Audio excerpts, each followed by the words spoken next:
sun and a shine for all. But in some people world, you never shine at all. These roads of flames are catching a fire.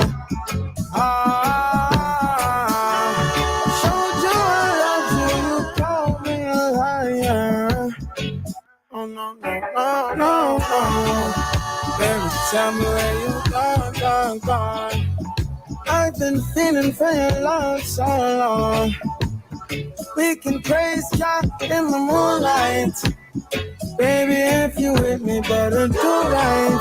And I've been gone too long, and I'm hoping that you sing my song. I've been on this road for way too long. I've been hoping that we all get along. These roads of flames are catching a fire. Showed you I loved you, you called me a liar. Give God the thanks and praises. I've been on my own, but we ain't never left alone. And if I'm telling you the feeling is wrong, relax a little, friend, this won't take too long. And when you're feeling alone, you can call my phone. Is there a better way to go? Teach them something before they lose the song. Oh no, freedom is the road. Oh no, coming in from the cold. Tell them not to sell it, it's worth more than gold. And guiltiness will catch them in the end. Oh yeah. They'll try to manipulate you through your pockets. Now you're caught up in the fog with the optics, with the vision. Try to control you so they take control. No, we don't play that game. We're here to empower. Good morning. Thanks and praises. Give God all the thanks and praises. What's going on, just to go? That is that. Give God thanks and praises. Give God all the thanks and praises.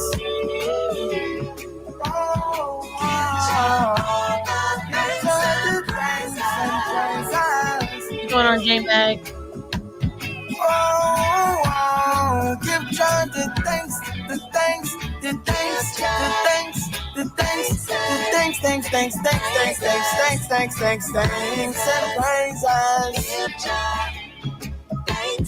Give God the thanks and praises.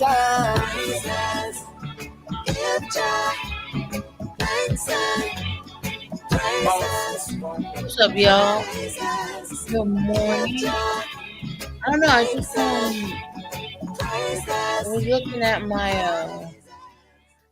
I was looking at my bookmarks and stuff like that, and there's some stuff like on Twitter or X or whatever the fuck.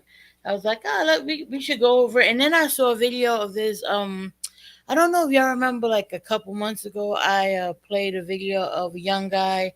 His name is Rashad Crenshaw. Yeah, Rashad Crenshaw, and he does. Oh, my bad, yeah. And he kind of made a video of him leaving more right-leaning content and realizing that it's cult-like. So I played that a few months ago, but he does man on the street type of stuff too. So he has a video where he was interviewing a bunch of MAGA folks. And so I thought that would be fun to go over as well. What's going on, Poetic Justice, Princess Alyssa? And then sometime this week, I don't know if it'll be tomorrow or the next day.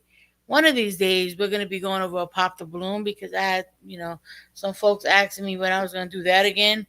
people seem to like those, and there's some new episodes. So I don't know if we're gonna do New York pop the balloon or the regular pop the balloon. Either way, it'll be a good time.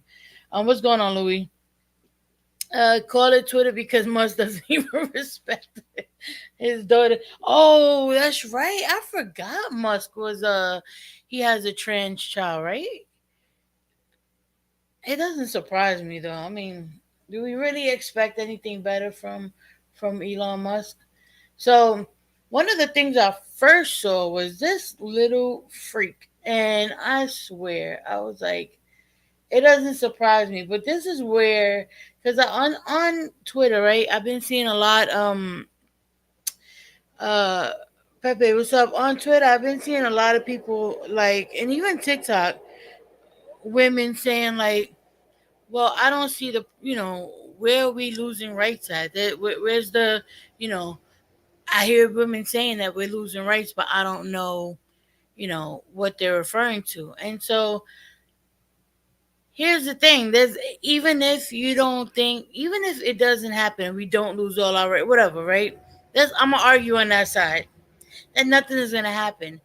This is a sentiment that people who are following this ideology have. So obviously, in the messaging, is saying that this is, the ultimate goal. So I'm gonna show you what I mean by that. Hold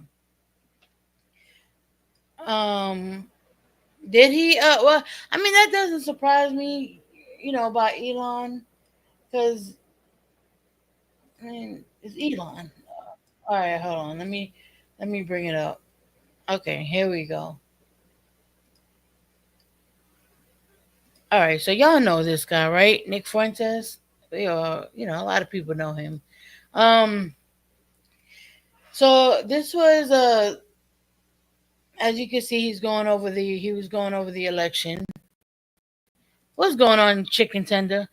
And listen to this little rant he does. Totally not pressed. The feel when we control your bodies. Hey, bitch, we control your bodies. Guess what? Guys win again, okay? Men win again. And yes, we control your bodies. Hi, I'm your Republican congressman. Hi, I'm your Republican congressman. It's your body, my choice. And men, women again. Men win again. There will never, ever be a female president. Never. There will never be a female president, ever. It's over. Glass ceiling? Dude, it's a ceiling made of fucking bricks. You will never break it. Your stupid face keeps hitting the brick ceiling.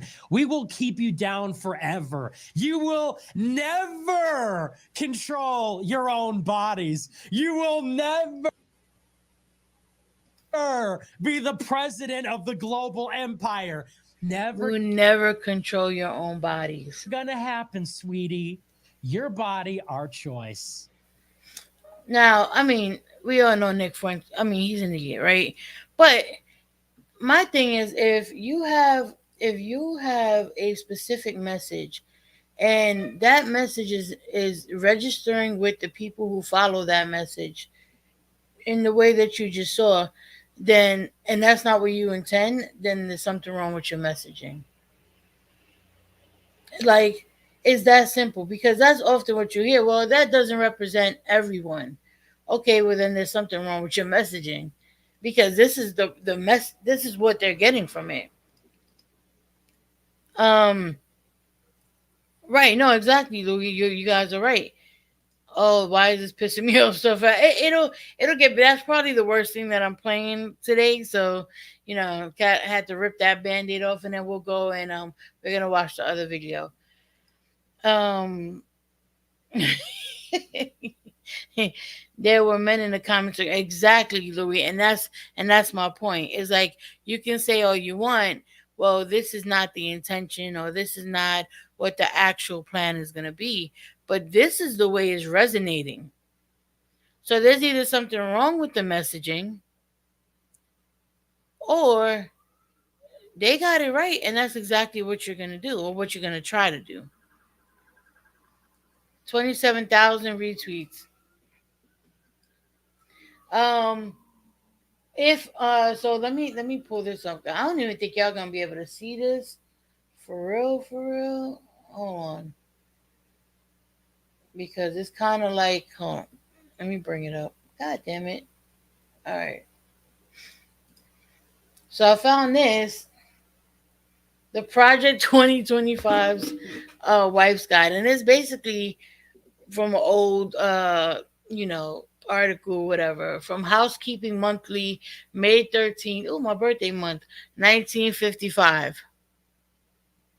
So this is how you are, you know, this is what they said to be a good wife. Have dinner ready, plan ahead, even the night before, to have a delicious meal ready on time for his return.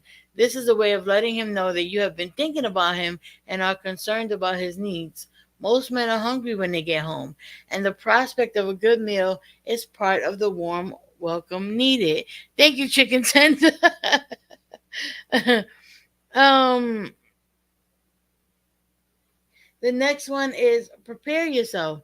Take 15 minutes to rest so you'll be refreshed when he arrives. Touch up your makeup, put a ribbon in your hair, and be fresh looking. He has just been with a lot of work weary people. It's all centered around him. And this is what I mean, ultimately this is what they want to go back to.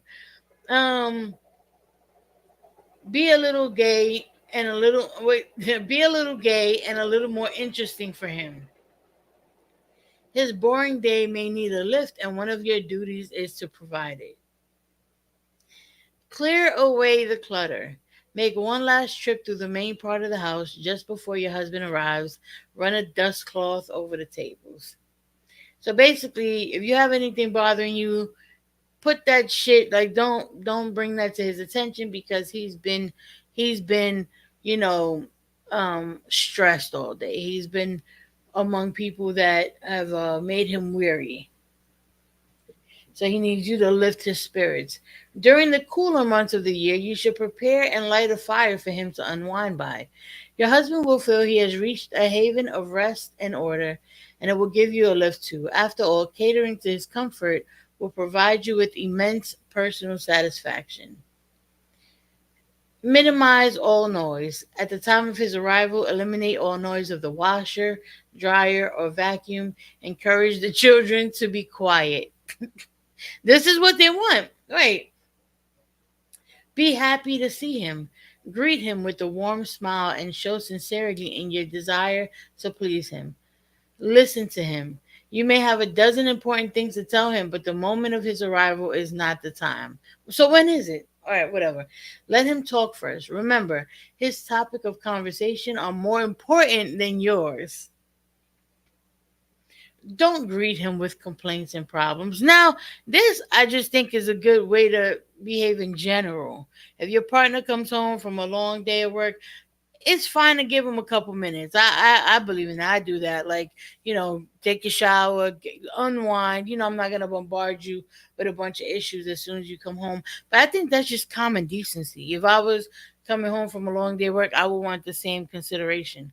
Only because it's just in general, you're out and about. You know, you may need to unwind a little bit. Um, don't greet him with complaints and problems. Oh, don't complain if he's late for dinner or even if he stays out all night. Jesus. Count this as minor compared to what he might have gone through at work. So let that man cheat in peace, ladies.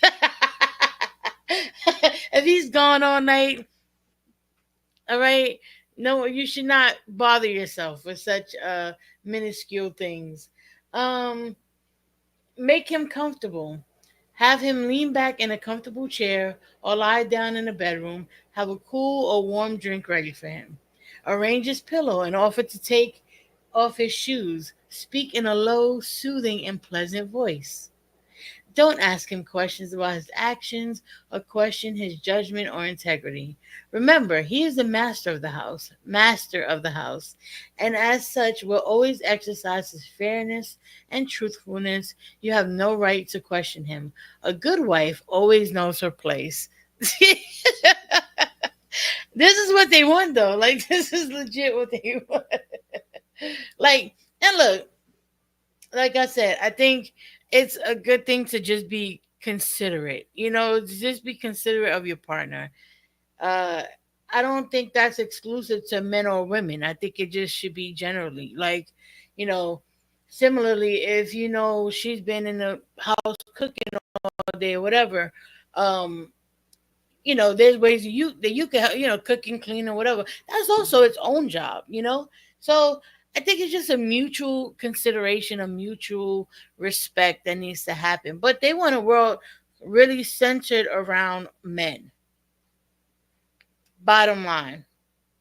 And the leverage is, well, we work and make the money and pay the bills, so then you should be willing to do this because of this sweet life that we've provided you. And this is why they want to roll back rights for women.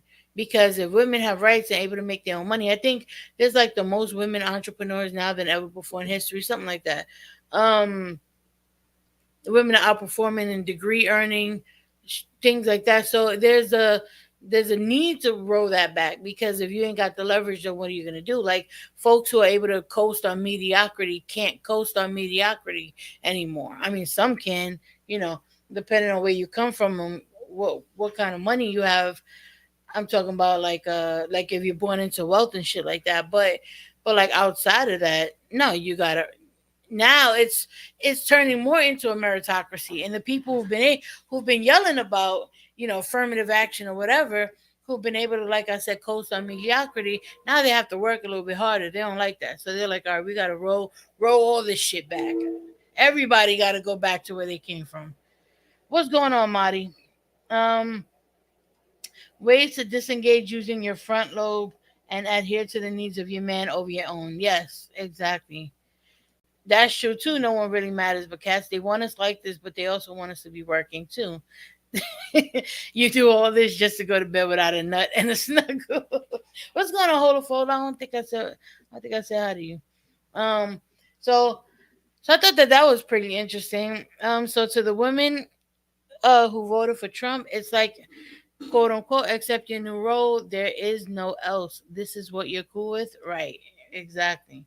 Now, and I keep seeing on Twitter and everything else, like, hey, what are y'all talking about? Our rights being taken away. And it's like, you can't see it yet, because if your goal is to be a trad wife, or you this is the life that you want, right?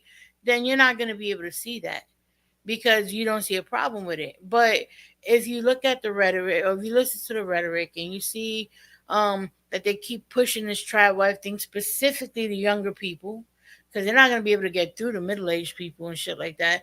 You have too much wisdom at that point. You've already lived enough to know the pitfalls of, pushing either or. Um, well, that's why they're specifically targeting younger people. And then they make it look like this great thing. Oh, what's the problem? You get to sit home all day, and you don't have to go to this big scary job and work with big scary people, because, and worry about bills. Oh my God, like, and worry about taking care of yourself. You don't have to do all of that. All I need you to do is shut up, stay pregnant, and let me do as I please. And trust it, and trust me with decisions. Okay. All right. So we're gonna move on, because I saw this video from this Latina, And the craziest part, if um, we were able to Afro Latina, I would say, um, and basically she's talking about why um, there seems to be a confusion as to why a lot of Latinos voted the way that they did um, in this election. Is not a surprise if you are either Latino or a bunch of Latinos. You know that there's the colorism and racism is just as prevalent in Latino communities as it is in any other community. Any other community that has been like that its indigenous have been colonized and um, enslaved at one point. You're gonna get colorism. You're gonna get internalized racism, all that shit. And it's no different with Latinos. We only speak a different language. So she's gonna talk about this. I thought this was a good video. Um, and then we'll get into the, yeah, a lot of islanders. Yes, exactly. Caribbean. Like, you're gonna find it all over the place. You know what's interesting? They're finding that our human ancestors were more community based. The women also had on average, every 4 to 8 years. I don't know what the KM is for. Maybe I'm just dumb. What does that mean? I live in a historically black neighborhood in DC. Almost everyone out here is black. It's been black since slavery, and people that live here were voting for Trump. I've been scrolling through Twitter a lot, looking at everyone's responses. Elon is happy. Yeah, I'm sure he is. They don't realize our rights are being taken away slowly. Roe v. Wade was taken away after Trump, but it was done by people he put in power. Yeah. Trad wives all look so drained and empty. Yeah, they really do. They look tired. Um. Oh. A kid. Yeah. All right. So let's hear what she has to say. A lot of people seem confused and surprised about how 60% of Latino voters voted for Donald Trump after he's made countless racist and xenophobic remarks against not only Latinos, but also immigrants from other countries. But Afro Latinos, we're not surprised at all.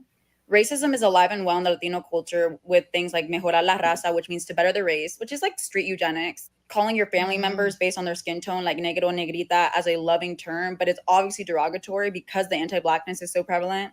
And the craziest part, if we were able to break down the Afro-Latino votes from the white and mixed Latinos, we'd probably see that Afro-Latinos inflated the Harris support from Latinos. Yeah, I mean, look, even I've even seen it in my own experience where they only had a kid every 4 to 8 years, meaning it's not natural to be barefoot and pregnant. Right? Exactly. Thank you, John, because I was a little confused by that. Um, exactly. I've even seen it in my own life where the light skin, in a family you have because we have different shades. You see the light skin daughter or son or whatever with the straighter hair or the loose curly hair, and they're like treated as if they're the most beautiful person on this planet. And the dark skinned one, and don't let them have curlier hair, forget about it. Then they're the ones who are constantly told they got bad hair. They're the ones who are constantly, like forced to go get their hair straightened all the time. And then the emphasis on how hard it is to straighten their hair. That has happened to my sister, and not about my mom or anything like that. But when we would go to the Dominican hair salon, my hair is I have looser curls than my sister does. And don't get me wrong, her curls are not even that tight, but they're tighter than mine.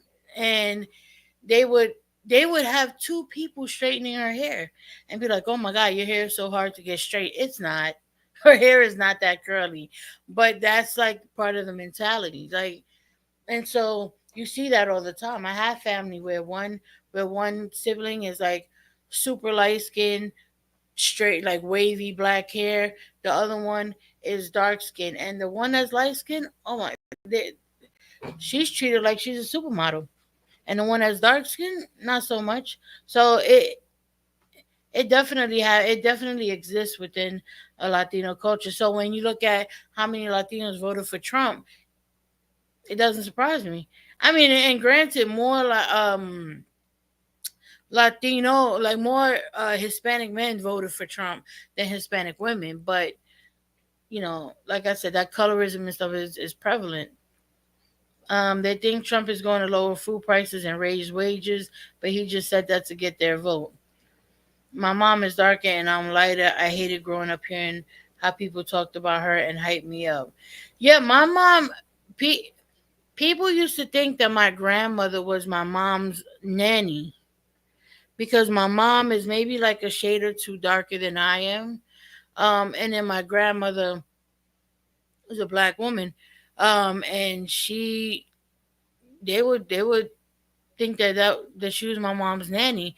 My grandmother was an orphan in Puerto Rico and was sent here at the age of like 9. She was in a Spaniard orphanage, abused, and it was rough for her growing up. And then they just shipped her over here at like the age of 9 to be with my great grandmother. The black gene is so diverse. A dark skinned parent can have babies that are light, bright, and dark. Yeah, yep. I bet even black people were bad poetic. They couldn't believe you were your mom's daughter. Barrow, what's going on? This is where intersectionality matters. We have a fight. We have to fight together too. Yeah, agreed. Were you and your sister treated differently based on your looks? No, no. Me and my sister. I'm fortunate that my parents are very like I said. I grew up Muslim, so we didn't grow up. My dad bucked the, like when I started learning about our sort of like the history of Puerto Rico and the indigenous and like our African ancestry. Like my dad and my mom were huge like in educating us on that. My dad specifically because he's more of a historic, like he loves history, a history buff. So he would like constantly remind us that you may be light skinned, but this is where we come from. And so me and my sister are not that far off from each other. She's like maybe a shade darker than me, not that much darker than me. And her hair is like a little bit curlier, but not super curly. And my parents just didn't subscribe to that belief system. But there are people in my family, my extended family, they're all Puerto Rican, and you do see, and I have seen that in my life, where I would see one sibling treated differently than the other because it. And then at first I didn't recognize it because I was young, right? And then as I started to learn, I'm like, oh, that's gross. But it's so deeply ingrained that, to some degree, I'd argue that, like even the negrita thing, right? Like my dad used to call my mom negrita, but not. It was always a term of endearment, and my dad never had no issue. Like he never had no anti-black sentiment. But that's so ingrained in our language that even him being the person that he was still using it.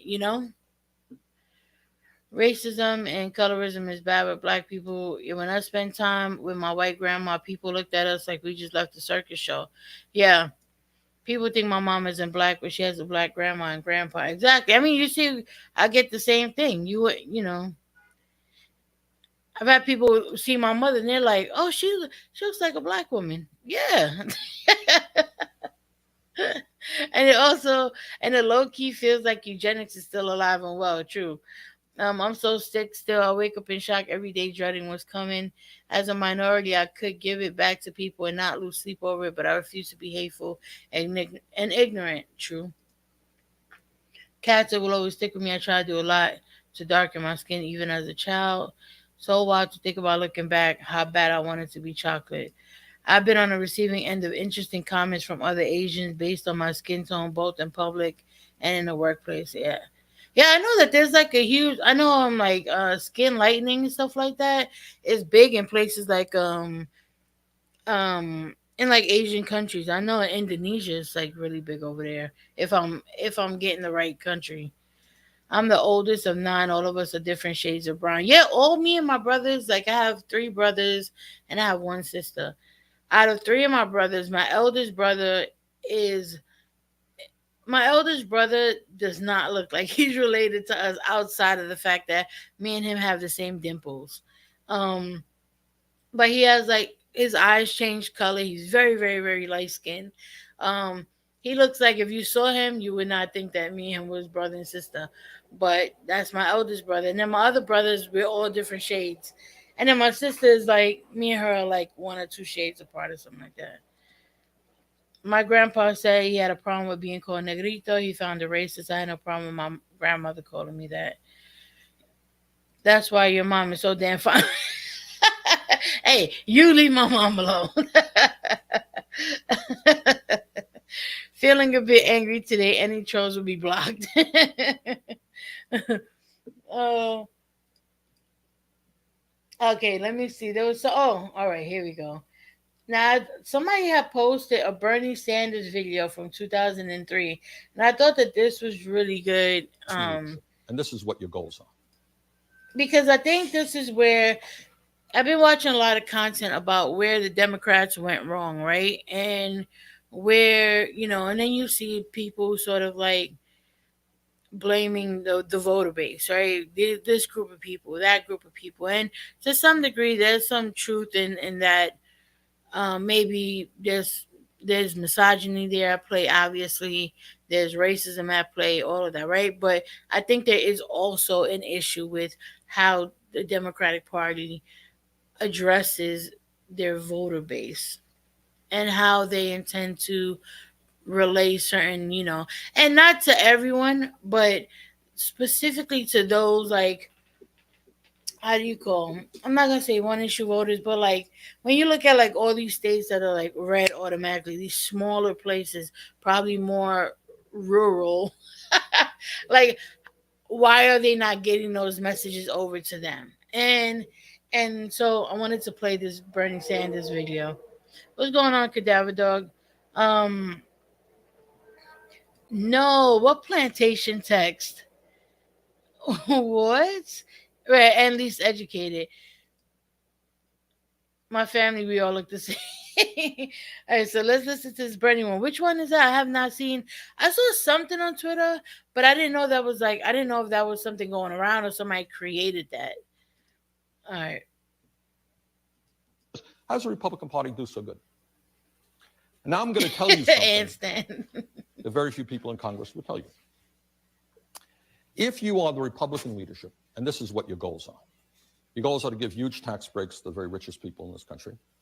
Your goals are ultimately to privatize Social Security so that Wall Street can make money from that.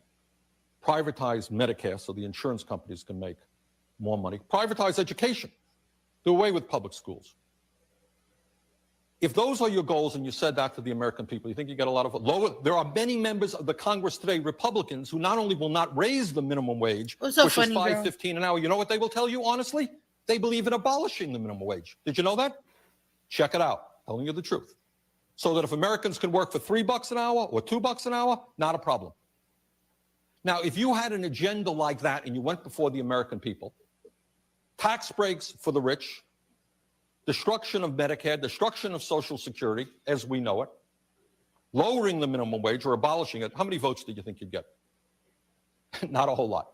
Maybe the richest 1% would vote for you. That's not a lot of votes. So what do? I've got a problem. You package it. How do you package it? And here's, I want you to pay attention to me. This is bad stuff. I don't mind debating people who say, I was on a Hannity show, Sean Hannity yesterday, and Hannity, extreme right-wing guy, he thinks he loves these tax breaks for the rich and so forth. So we had a little bit of a discussion about that. Oh, it's okay, funny girl. Actually, it was a loud Glad you're discussion. here now.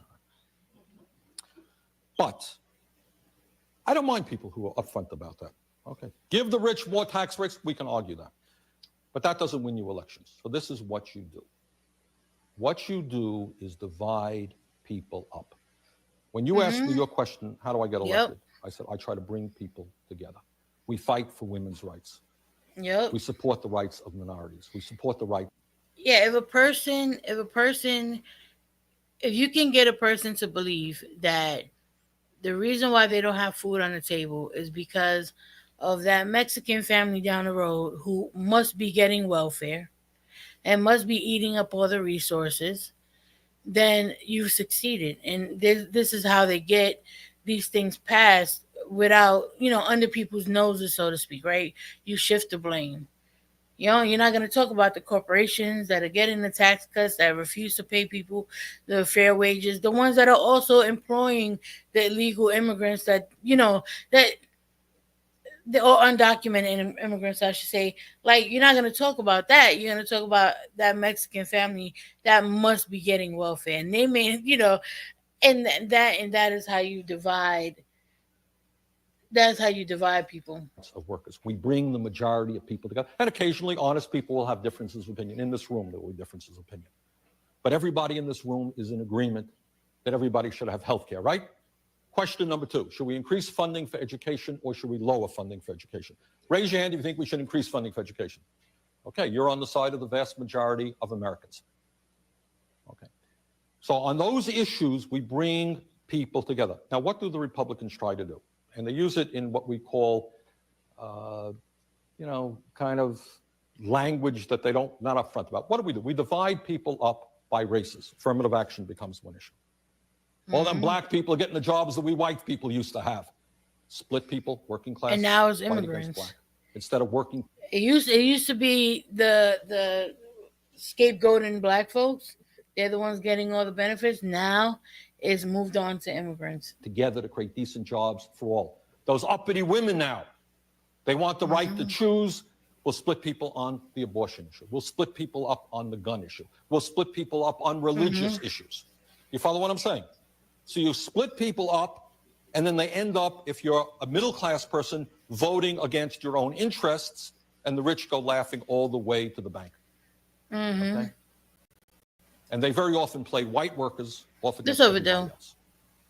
And we try to bring people together to say, look, we're all in this boat together, whether you're black or white, whether you're Hispanic, whether you're Muslim, whatever you may be.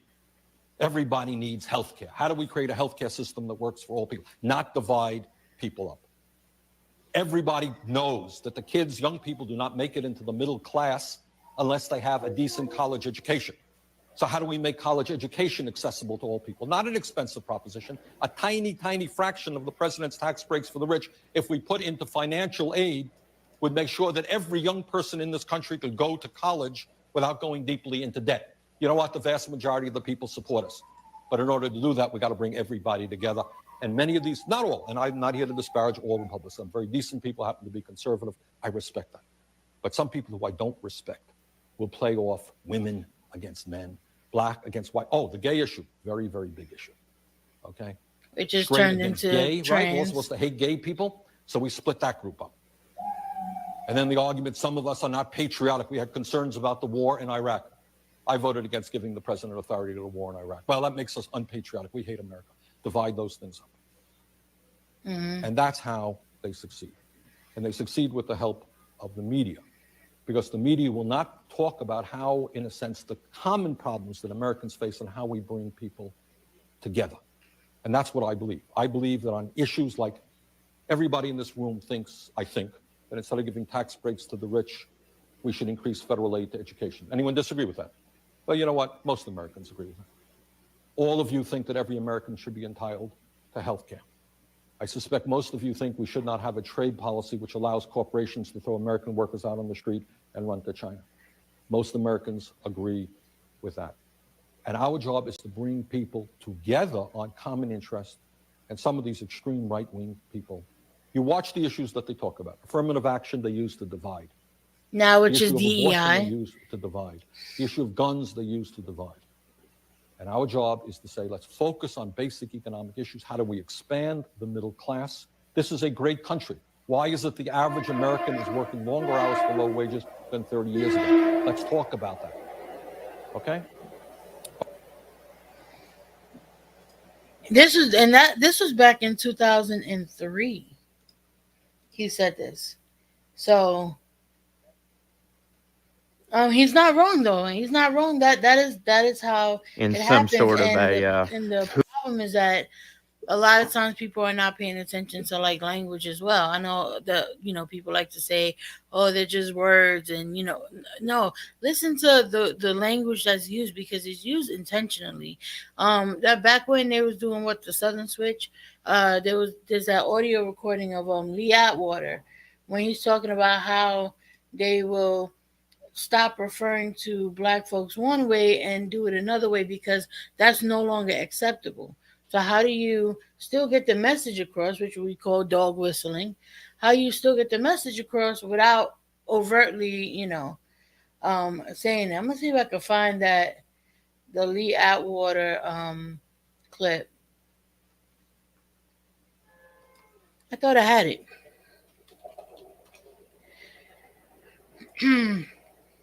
As true poetic justice, community college was free up until the 60s. It's so expensive now. Back in 2003 or something, community college was only $11 per unit. I wish I would have stayed in college when I was able to go. I mean, I could still go, but back in them days, they were paying me to go to college. Is it here? Okay, I think it's here. So Vidal had brought up the whole Reagan thing. Hold on, I'm gonna bring it up.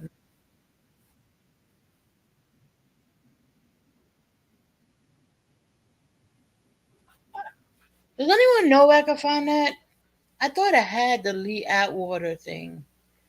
Let me see. Hold on. Hold your horses. I know I'll find it.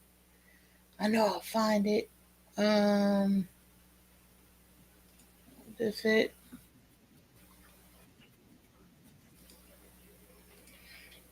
When you speak, you're casting exactly why I say Grand Rising now. Um, there's a really good 5 minute video on explaining this. It's called Capitalism Becomes Fascism. Oh, hold on. Let me look for that real quick. Let me see. That might be fun to watch. Fascism. How capitalism becomes fascism.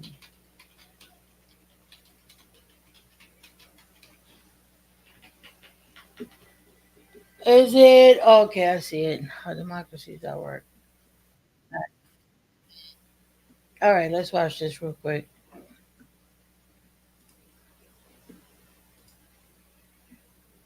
22. Oh wait, is this the cartoon? No, not the. What do you mean the Lee Atwater thing? I'm just looking for the clip when he's the audio clip when he's talking about how they want to change the language. Instead of calling them the N word, you're gonna call them what do you say? They're gonna talk about busing and welfare queens and stuff like that. Brian Tyler Cohen has a great video on how dominant the right wing propaganda machine is online. It's a short video if anyone is interested. I've got a. I really enjoy your lives, Nova. Thank you for giving me a place. Oh, you're welcome, Poetic Justice. Yeah, I gotta get to my. I haven't added nobody new. I have to get over to my YouTube and then I'll be able to mod you there. I still find it hard to believe being non-American, but how does a man like Trump and his credentials get to be president? I really don't understand America sometimes. Look, you and a bunch of other people outside of the country don't understand how this man is where he's at. Shit, people in the country don't get it. Does it sound like a You know, it's funny, Red Shot. I used to have a keyboard that was like a type that it was made to be like a typewriter, and it was even louder than this one. Which I want to get it back. I want it back. All right, Poetic Justice, if you're taking off, have a good one. I mean, yeah, you're right about that. Like, he is. All right, 100 years ago, 1922, is when fascism really begins in Europe. 1922 is the year of something called the March on Rome. It was October of 1922 when Mussolini led the March on Rome and took over in what was basically a coup d'etat, taking over the Italian government. And he then instituted a fascist regime. It lasted from 1922 until around 1944. At that point, it came to an end, and Mr. Mussolini was hung upside down in the street and killed by the people that he had led, which tells you something about fascism.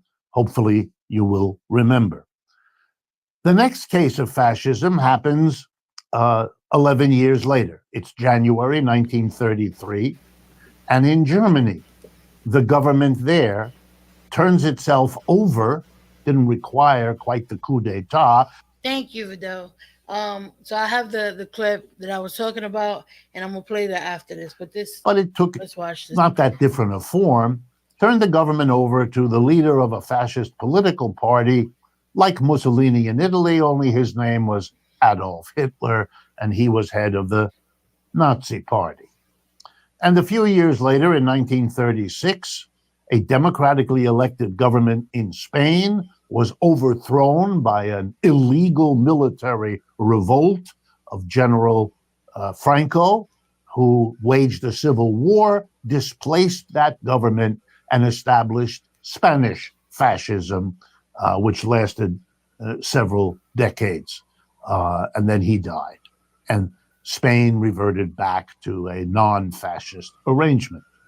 Those are the three major fascisms we know about. And what I'm about to tell you is what we know from what they actually did. Before each of them, capitalism, the dominant economic system in each of those three countries, was content with and satisfied with what we are familiar with as parliamentary democratic government. elections every year, people elected to one or two house legislature like our Congress, and going about the normal business of running a capitalist society.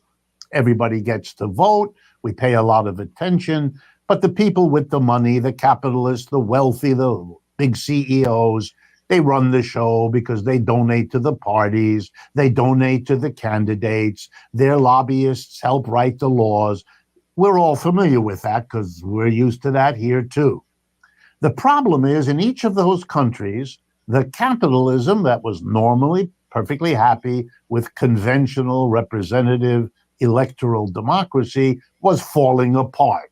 The capitalism was producing such suffering, such anger, such bitterness among the mass of people that there was a developing anti capitalist movement. And this scared the capitalist class, the owners of the enterprises, the big CEOs. They could see the handwriting on the wall. In Italy, just before fascism, you had the greatest general strike in the history of the country in Torino, led by a then obscure communist named Antonio Gramsci, who becomes one of the great communist theoreticians of the 20th century. Terrified people. In 1917, a few years before, an anti-capitalist revolution in Russia succeeded, terrified capitalists everywhere in the world, here in the US too. So there was this sense it's falling apart, our system. And when that happens, there's a strong push, doesn't always succeed, but a strong push to push aside representative democracy, all of that, and have the iron heel, the iron fist. Change the government from that game to one where its job is to control a society, repress every critic of capitalism you can find, do it all in the name of the race or the nation or patriotism, to give it all a better sounding name than saying we're going to save capitalism by crushing everybody who disagrees with it, everybody who has turned against it. So it is done in the name of, well, the nation, nationalism.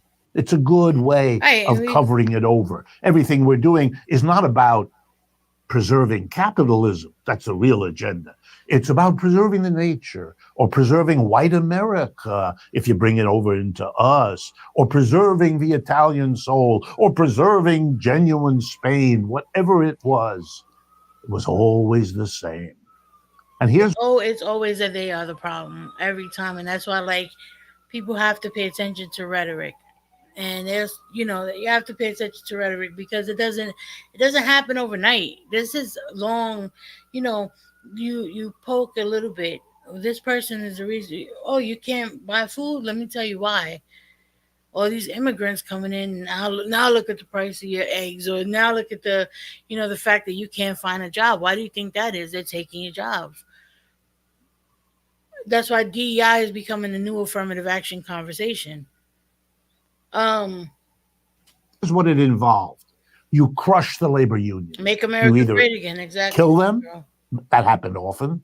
Jail them, exile them. No more labor unions. You go after the socialists. You go after the communists. Antonio Gramsci, the leader of the Communist Party in Italy, the leader of that great strike, was imprisoned by Mussolini and spent the last 20 years of his life in jail. Hitler killed people. So that was easier. And in the Spanish Civil War, vast numbers of people were killed. Speaking of Hitler, and I know some people don't like the comparison between him and Trump, which that's fair. I don't necessarily like to make that comparison. I don't like to make that comparison necessarily. However, I did listen to a Hitler speech, and then I listened to a Trump speech. Very similar. The sentiment, the way that they, the way that there was another group that was to blame for everything, very, very similar. It was eerie, actually, when I listened to it. I was like, oh, this was years ago. This is when Trump first ran. And that's again, like I told you guys before, when I first started kind of paying more attention to politics and stuff like that, and I started hearing people compare Trump to Hitler, and I was like, what are they talking about? Because I never really listened to anything about. I mean, I just knew who Hitler was, obviously, and obviously the atrocities of the Holocaust and things like that. But I never listened to something that he said in one of his speeches, and I decided to just go listen to it. And then I listened to, like I said, Trump's speech, and I was like, oh shit, all right, okay, like I understand people not wanting to compare because there was you know, because of what Hitler did versus what people think Trump won't do, but at the same time, when you listen to the rhetoric, it's very similar. Yeah, it's very alarming if nothing else. Exactly. What's going on, RBF? DEI has its issues, but the culture wars are a problem overall for Democrats. They're losing them. Hitler learned his tactics from Andrew Jackson, how he treated the native people as well. So that's what it is. It's capitalism enforced. You still have employers and employees like capitalism before. The leaders of the capitalist industries remained there unless they were deemed to be not part of the nation. Don't be fooled. Underneath the veneer of the government coming in is the ultimate purpose: protect capitalism. That's why it's there. That's why this is done.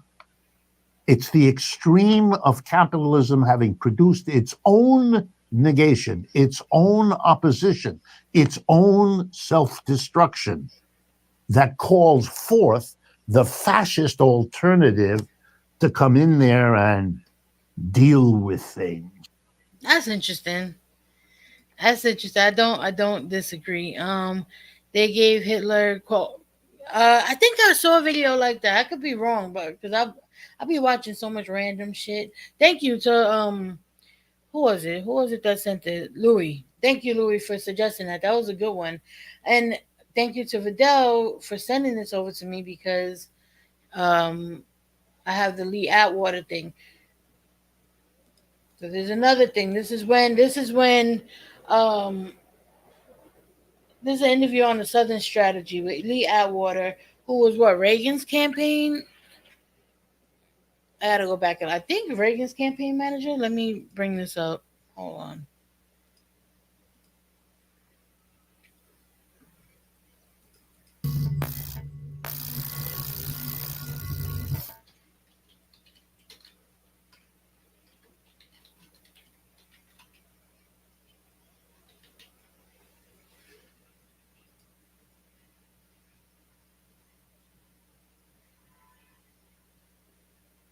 Here's how I would approach that issue as a statistician or a political scientist, or no, as a psychologist, which I'm not, is how abstract you handle the race thing. In other words, you start out, and now y'all aren't quoting me on this. You start out in 1954 by saying nigger, nigger, nigger. By 1968, you can't say nigger. That hurts your backfire. So you say stuff like forced busing, states' rights, and all that stuff.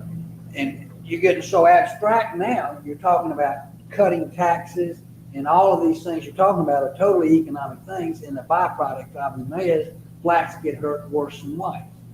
And subconsciously, maybe that is part of it. I'm not saying that, but I'm saying that if it is getting that abstract and that coded, that we're doing away with the racial problem one way or the other. You follow me? Because obviously sitting around saying we want to cut taxes, we want to cut this, and we want is much more abstract than even the busing thing, and a hell of a lot more abstract than never knew, you know. So any way you look at it, race is coming on the back burner. I mean, it's the racial problem, right?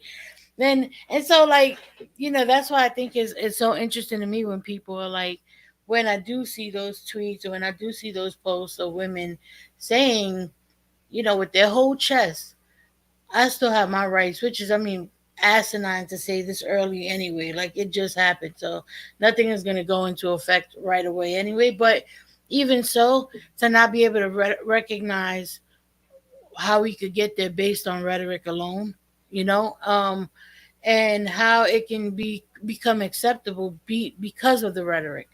Um, so let me go back to Twitter 'cause I think I had something. Oh yeah, I had something else, and then we'll get into that video because there's a video I want to watch. Hey, what's up, single mom? Thank you.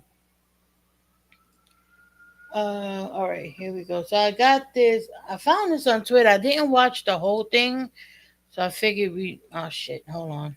God damn it! I hate when it happens with StreamYards. It just when you try to switch from tab to tab, it just is like it just shits out on you. Like, all right, we're not gonna share your audio anymore. All right, here we go. Good God. All right.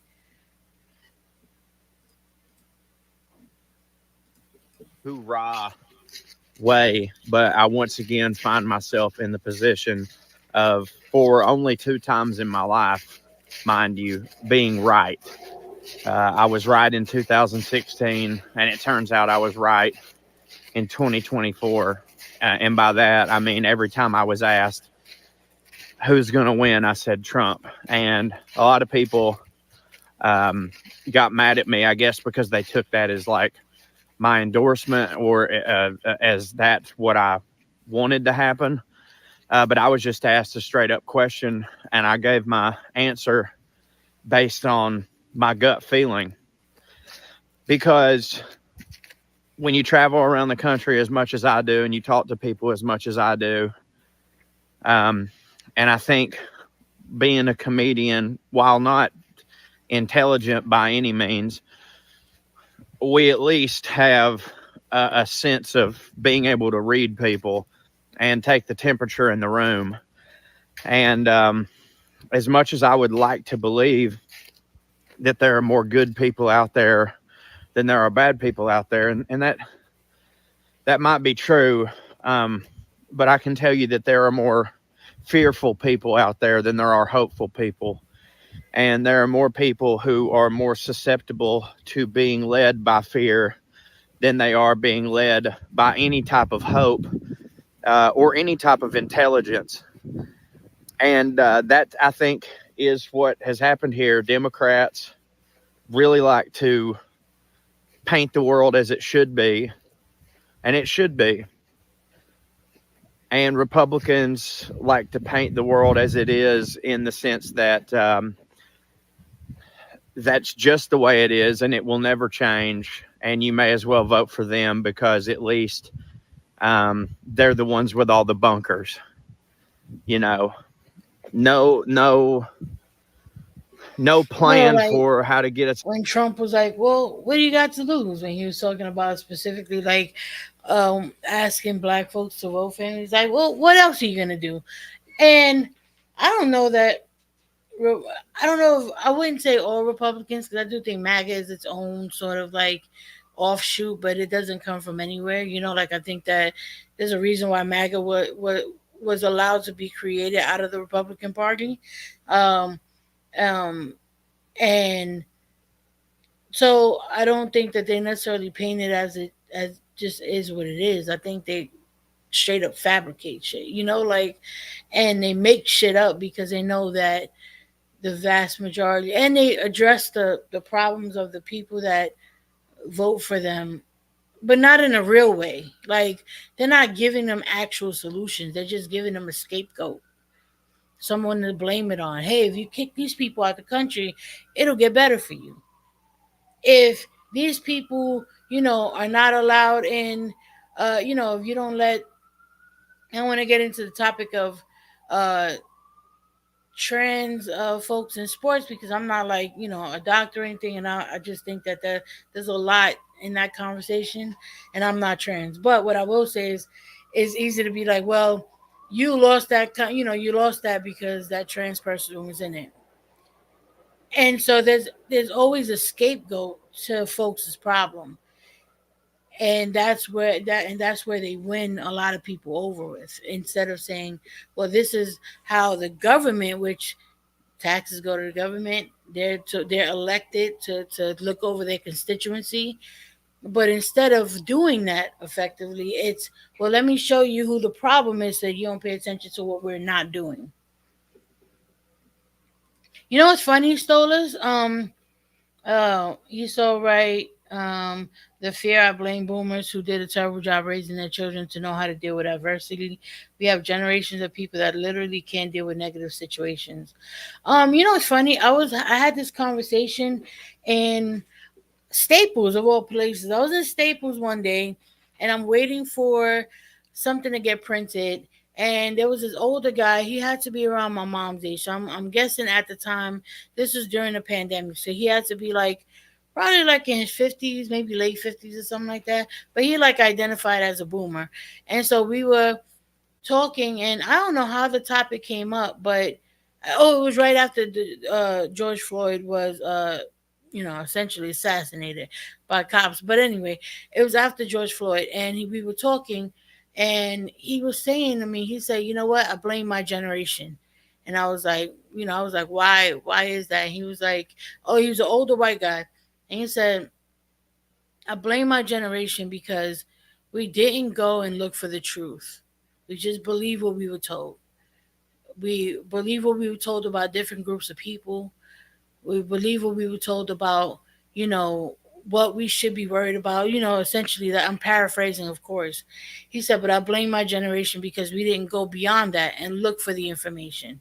And he said, "And I'm guilty of that as well." That shit blew my mind. I've never had that candid of a conversation with, um, you know, I think older people sometimes romanticize how they grew up because they just don't want to deal with like concerns of younger people in some cases. So it's just written off as y'all are just crybabies. Um, so I had never interacted with an older person and to add to that, older white person who was willing to be like, "You know what, we may have dropped the ball on this one." I don't know. I thought that was a cool moment, and I appreciated it because it was a random ass conversation in the middle of Staples, but it was a good one. Um, no race. Also, you should be Islamophobic because Muslims hate. Right, exactly. You're right about that, John. Boomers lived through the golden age and did nothing to safeguard the posterity of the nation. The USA was unopposed. No Russia, no China between the 90s and the 2010s too. They will again soon, Ani, when the price of bag of potatoes is $12. Yep, lots of niggas out there who blame everyone for their failures. Boomers could have locked down the country so only their kiddos inherited, but instead they decided on endless wars in the Middle East and 100 million immigrants. Boomers are not over 80 years old. Maybe some, but I know my mom is a boomer. She's 65. Everyone romanticizes growing up. I've heard similar sentiments from that generation. Yeah. I mean, Gen X loves to romanticize the way they grew up. I was gonna do a stream on the generation wars because that's what I call it. And on TikTok, you come across a lot of Gen X's that have they'll create these TikToks about how Gen X shouldn't be bothered and they're the latchkey generation and blah blah blah. And I thought it would be fun. And we may still do it. I don't know yet. It's out of a situation. Just the fear that the inevitable has already happened, and we may as well turn on our brothers and sisters and start a fallout situation. And drink from the hose, that kind of shit. It's a bummer. It's a bummer. I was just thinking about the fact that in 2016, we wrote a book called The Liberal Redneck Manifesto, Dragging Dixie Out of the Dark, and it was talking about the potential perils of a Trump presidency. And I just realized that now after this election, when that book is 12 years old, on the 12-year anniversary of that book, Donald Trump will still be president. And I don't know if I ever would have saw that coming.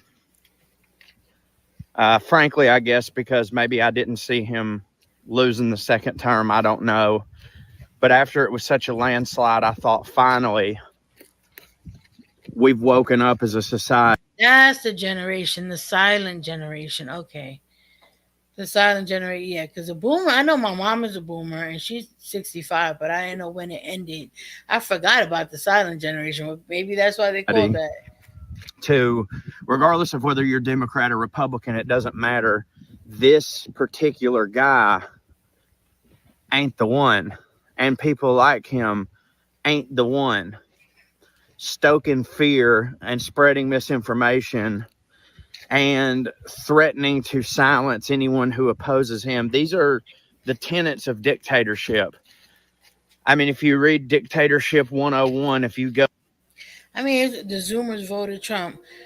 There is something to be said about the fact that, and this is what I was talking about earlier, in that even like if you go into the red pill space, right, and they're pushing all the trad wife stuff, they're targeting Gen Z. They're targeting younger people, and there is something to be said about younger men specifically that are leaning more right, that do want the reality that they're being promised by red pill spaces, by you know uh, right leaning. All of that is sort of like it all kind of overlaps each other. I remember when I first started watching red pill stuff, I was like, this sounds a bit right leaning in like some of the things that they were saying, and that was years ago. And then fast forward, they start to be a lot of the people that speak in that space started to be more open about their political leanings. And there it goes.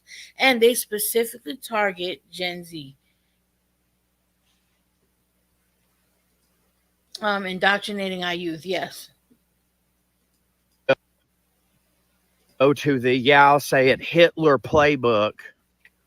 I know that they hate those comparisons, but I don't know what other comparisons that you can make when you just look from the table of contents all the way to the glossary of that handbook, and they are verbatim.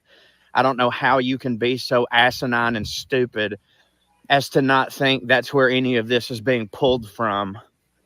But it's a dark day in America, and frankly, the scariest part is not necessarily that he won, although that is terrifying.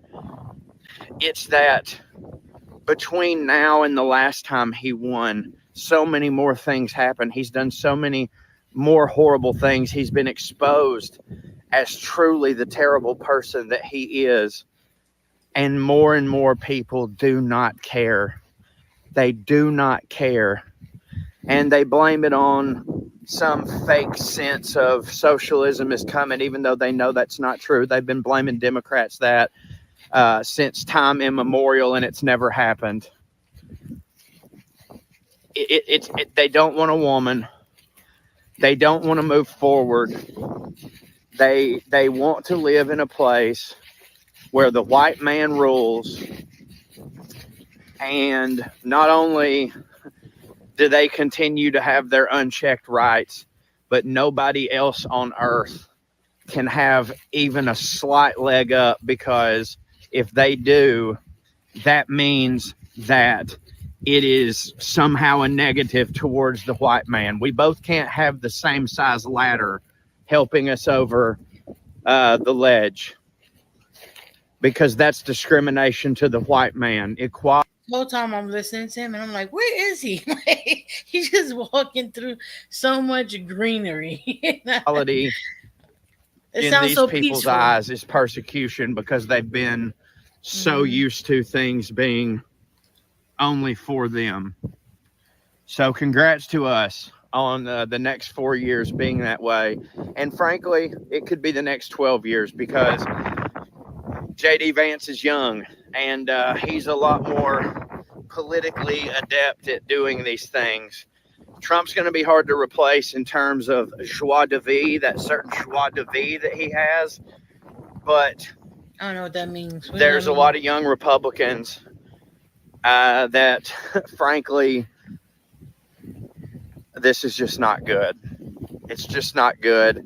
And I wish that I had some parting wisdom to say, well, we can just do this and it'll work out. But I don't.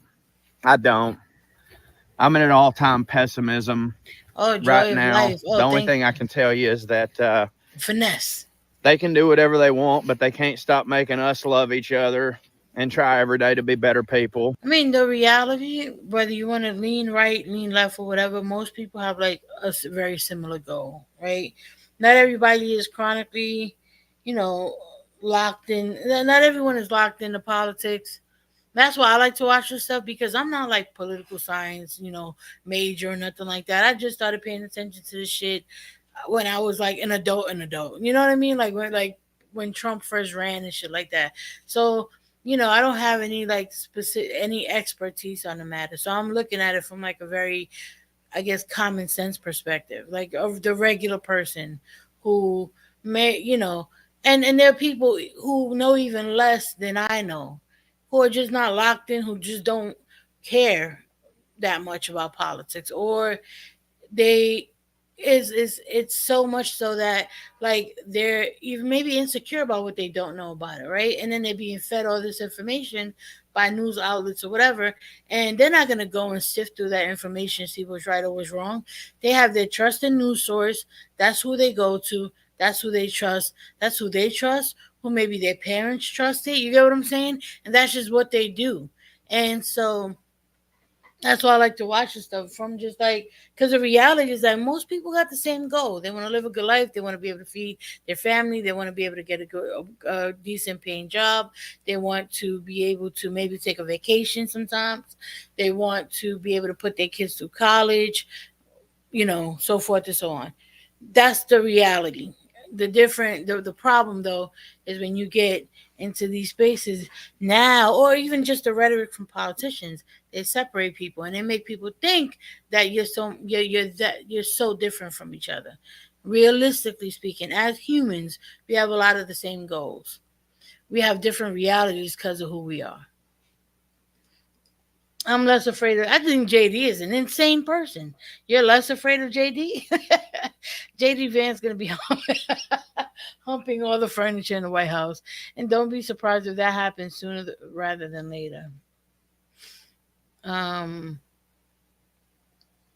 if there's another presidency, they're gonna have to have the place steam cleaned. And if it's true that Trump truly wants to silence all of his detractors, which I don't know how much of that is hyperbole and how much of that is sincere, well, I'm not going to shut the fuck up. And I don't mind calling you a piece of shit dictator who is completely un-American and is in no way a patriot by the way I define patriot, or by the way patriot has been defined by literally any. Well, look, here's what I will say. Adventures of that's a lot. Here's a reality. Trump is going to lower gas, grocery, and housing prices, bring manufacturing back, and end foreign wars. You're going to do better financially, and that will equal real freedom.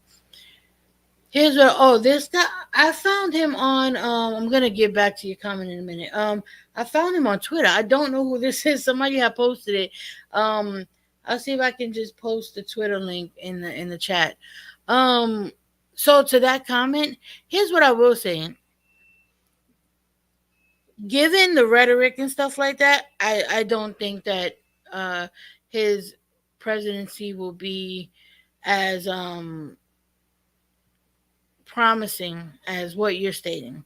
But if it is, then that is the best case scenario in the sense that, like, nothing disastrous happens and there are nothing but improvements. I don't have a hard on for Trump failing because ultimately it affects my family, it affects the future that my kid has to live in. When he, by the time Trump is done with his presidency, my kid would have been graduated from high school and become an adult. So what I'm looking at is what is life going to look like when he has to go into the world and support himself. What does that look like when he has to go to college, when he has to, what would that be for him? And so hopefully you're right in the sense that it will be nothing but positive. But what about if those things happen, but then they're also, negatives for different group of people? I know somehow you're looking at it as just to find the monetary, but I mean, I also have to look at what people's experiences in society will also be. Because, like I said, I have a child. And that child is, what does that look like for him? My niece and my nephew, what does that look like for them? me? What does that look like for me? So, you know, those are things that I think all we can do is hope that it's positive. But at the end of the day, um, given his rhetoric, I don't think it will be.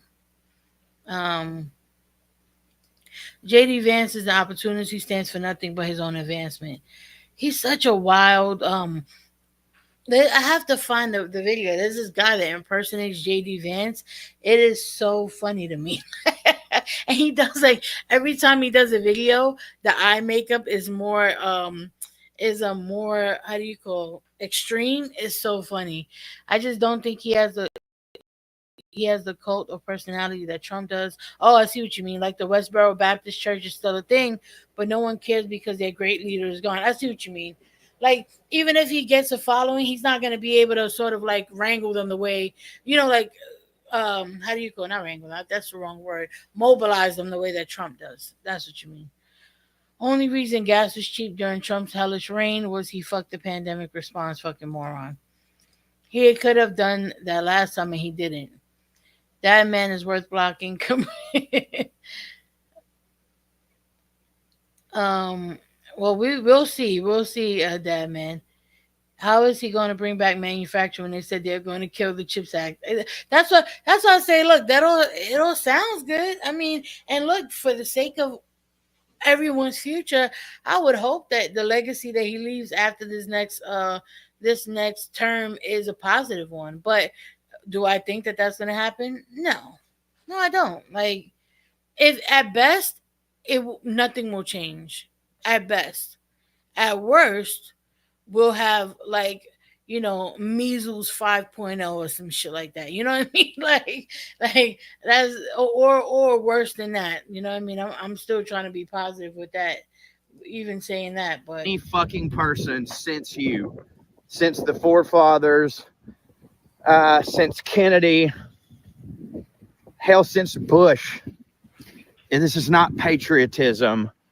This is pure, unabashed racism and nationalism, completely unchecked, and people are going to die because of it. People who don't deserve to die are going to die because of it. But for those of you who voted for him, obviously that's not you, so you don't care.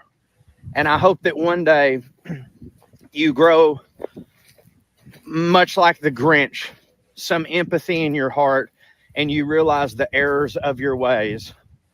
But if that's not going to happen, and it most likely won't, I hope for a second thing, and that is for you to die alone, surrounded by no one. God bless America. Jesus. That was a good video. Let me see if I can get that link for y'all. See, I don't know. How does the Republican Party do so good? See, I don't know who this is. Let me see if I can go into the comments. Maybe they'll have it there. Because someone had posted it, and that's how I found it. Let me see. No. Okay.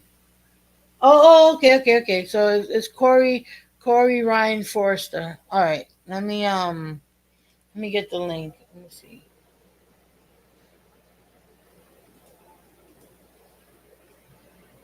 There we go. All right, here's a link for it. This is this guy. That's his Twitter. All right, let me see. Do I have any other videos? I think that's the. Oh, look at this shit. All right. Hold on. President of the United States. Look at this. You're welcome. Fox News decides Donald Trump is president of the United States. We've got our republic back, folks. Let's go. There it is. Everybody should remember this moment. Look, I'm gonna echo Charlie from earlier. Remember where you were when this I don't know happened. what it is about Charlie Kirk. Remember where you were when you realized that the Uniparty and all of these, just the establishment You said it's time to actually participate. Exactly, and look what you guys have done. And if anyone deserves to get tears in his eyes, it's Charlie. I think we all agree. I think Erica was chopping some onions or something in the break room. No one has worked harder than Charlie for this. We gotta hear some words here from you, Charlie. I would like to know, like, are some of these like MAGA people really? I think that's what's the more fascinating part about it, is that a lot of them have, and I don't think Charlie Kirk necessarily, but like other folks, and we're gonna get into that other video in a minute, where they really think like their life is threatened by immigrants, by trans people. Like, do they genuinely believe that, or are they just willfully ignorant, or could it be a little bit of both? That bitch boy was so anti-Trump before he won. Weirdos and understatement.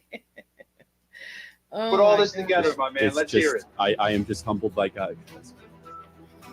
He is. No, he is, but though, like, God alone. When I saw this, I was has it. in my chair laughing, like just crying. It's beginning.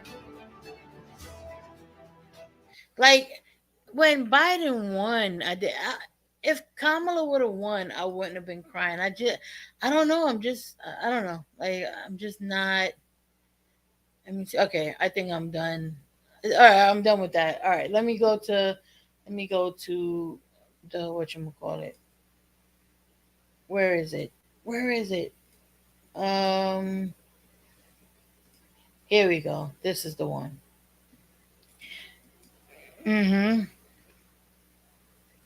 Most people are scary. Yeah, I know, John. Well, it's a new scapegoat, you know. All right, here we go. Okay, so yeah, this is the young man that I had played like a few months ago, where he talked about leaving right-leaning, content and recognizing that it was very cult-like. And so he's been doing like some man on the street stuff. I believe he has another video where he does this, but I saw this one. I thought there's a longer one from, what's his name? Walter Masterson? Is that his name? Oh shit. I got it saved, but I got to look for it. Where he does one, and he talks to some MAGA people, and that was pretty interesting too. But that one is like an hour long, and we're not doing that today. But I thought this one was pretty good. Our producer had a great idea of going inside the rally itself. We got last minute tickets, so we'll show you what happened inside. But yeah, we snuck into a Trump rally. Yeah, he is good. Walter Master, he is really good. So I'm a former Trump supporter from last election cycle. So I just wanted to know what your reasoning is for staying by Trump this late in the game, 2024, right before election day. Break it down for me. Very simple. Okay. I'm voting for President Trump because he will fix what Kamala has broke. We had the best 4 years ever. How did Kamala break anything? She was a VP. She didn't break anything. She's the VP. I've never in my life heard a VP accused of anything regarding the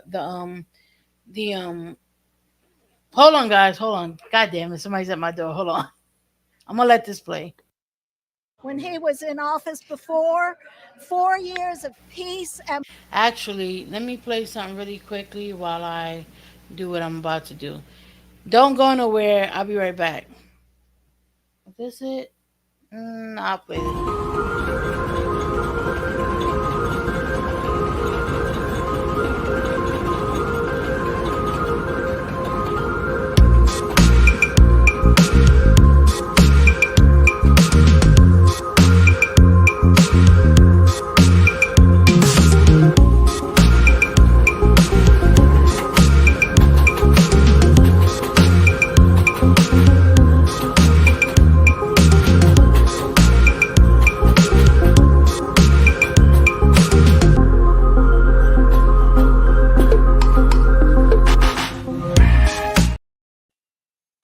All right, I'm back. My bad, y'all.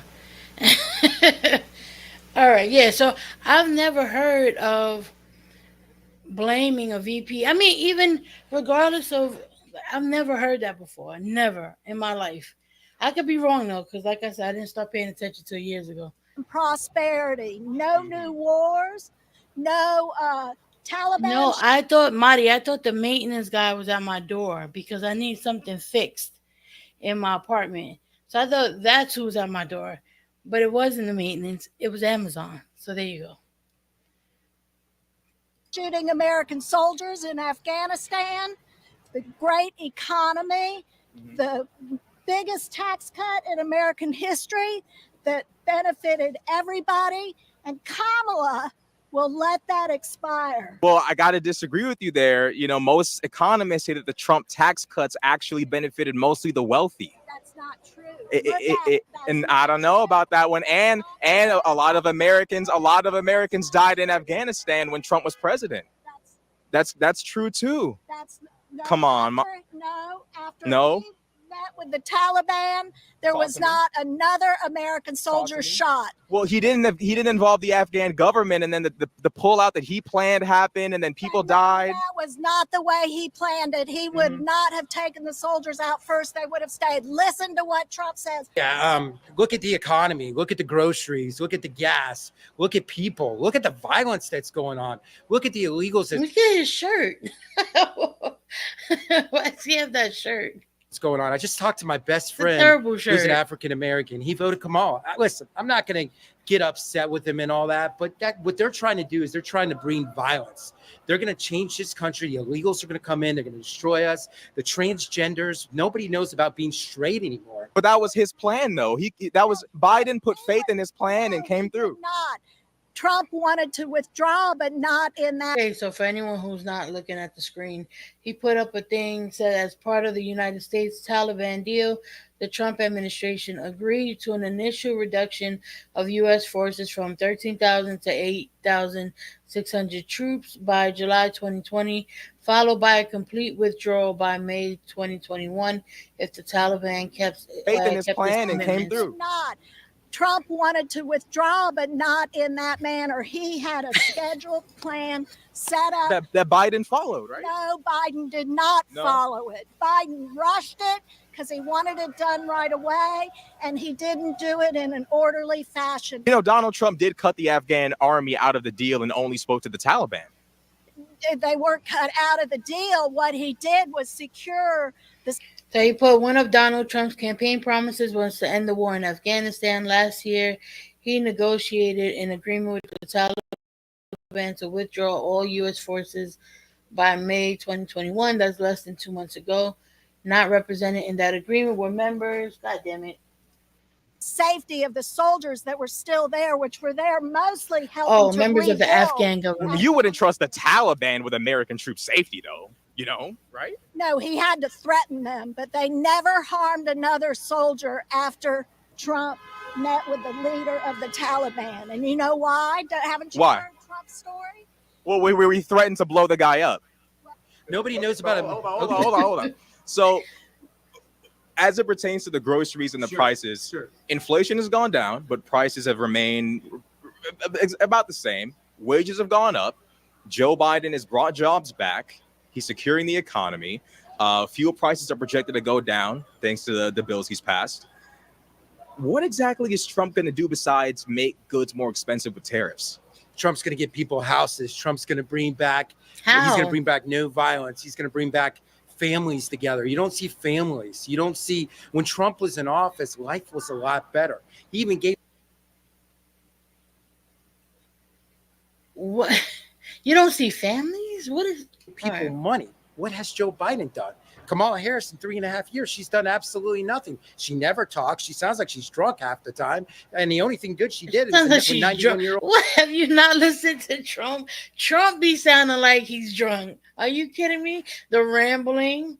Oh man. And he's not even supporting her. Well, what is he talking Kamala's, let's be honest, Donald Trump's not the most coherent speaker. A lot of the stuff he says is wild and brazen and insane. Some part of you has to think, especially with January 6th, everything that's gone on with Trump. Is there not one part of you that thinks that maybe a return to normalcy is good? We can work our way to a secure border. We can work our way out of insane, crazy wokeism. but I don't think Trump's the answer. I got to be honest with you. Trump is just going to get into office and 1 million houses are going to pop up. You're all of a sudden going to be making $30 an hour at your minimum wage job. Like, it's going to be amazing. The golden era of America is upon us. Where did we lose you? Tell me how we lost you. Lost me on J6. You lost me. College, you ain't even got to go to college. You're just going to get your degree. All you got to do is show up. They'll give you a degree because that's how good we're going to be as a country. On J6. On J6, we had clean energy. We had peace in the world. We had low prices. And now look at the state of the condition right now. It's pretty rough. For me, you know, I read the indictment. Wasn't happy with what I read. What if Donald Trump doesn't win? What's your plan? Are you going to be able to accept this one? And if not, what's your... It's going to be a rough situation if we don't win. If we don't win, you're going to be looking at cashless bail. You're going to be looking at open borders. You're going to be looking at $1 trillion more in debt every 100 days. And so I think it'll be real dark times for the country. Right now, that's why I'm going to go make some phone calls to some voters here in Georgia to get. Well, I mean, I don't know. With the terrorist plan, it's not looking good, Mr. Gates. I'm not going to lie.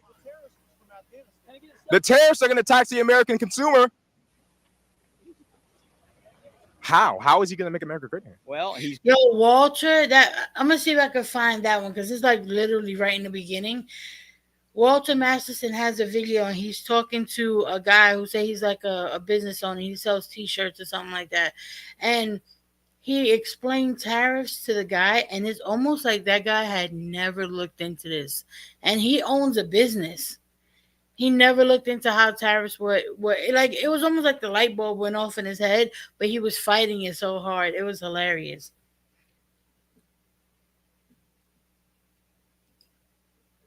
He's going to stop the people coming in from the border. Okay. And that means fentanyl. That means human trafficking. That means terrorists coming in. That's one thing. The economy is a shambles. Okay. Needs to fix that. But how did you feel about him blocking the bill that they were going to pass for the border? How did you feel about that? That bill wasn't going to block the border. Well, if they were going to shut it down, if a certain amount of immigrants came in, do you feel any kind of way about Trump? Going to let more than 1 million immigrants in with that bill. I don't know about that one. What about the tariffs though? Like, what is your opinion on that? The tariffs coming in? No. Donald Trump enacting more tariffs. How do you feel? Are you for it? Are you against it? He's not for terrorism. No tariffs. No, not terrorism. Tariffs. Are you for the tariffs? What do you feel about tariffs? The tariffs. I'm sorry. As from China and them, absolutely. So if we end up paying more for imported goods from China, do you feel comfortable with prices going up? No, I have not seen that. David Pacman teaching this young guy about tariffs. The guy was MAGA. Oh, I gotta get that. Maybe we could watch that another day because I like David Pacman too. He's good. Oh shit, I missed that. Well, I mean, the tariffs are they tax. The tariffs is one of them things that you hear some of these folks like they'll repeat it and they don't understand how it actually like is just gonna do more damage. Like it's not helping anyone, or at least not in the way that they think. We pay a tax to import those goods. Are you comfortable? Are you with that? Do you like it? I'm comfortable because I think what it's gonna do is gonna make China do the right thing and come down. He had China working pretty well last time when he was president, in my opinion. So if China responds with retaliation for any goods, let's say they put tariffs on American exported goods, do we want that?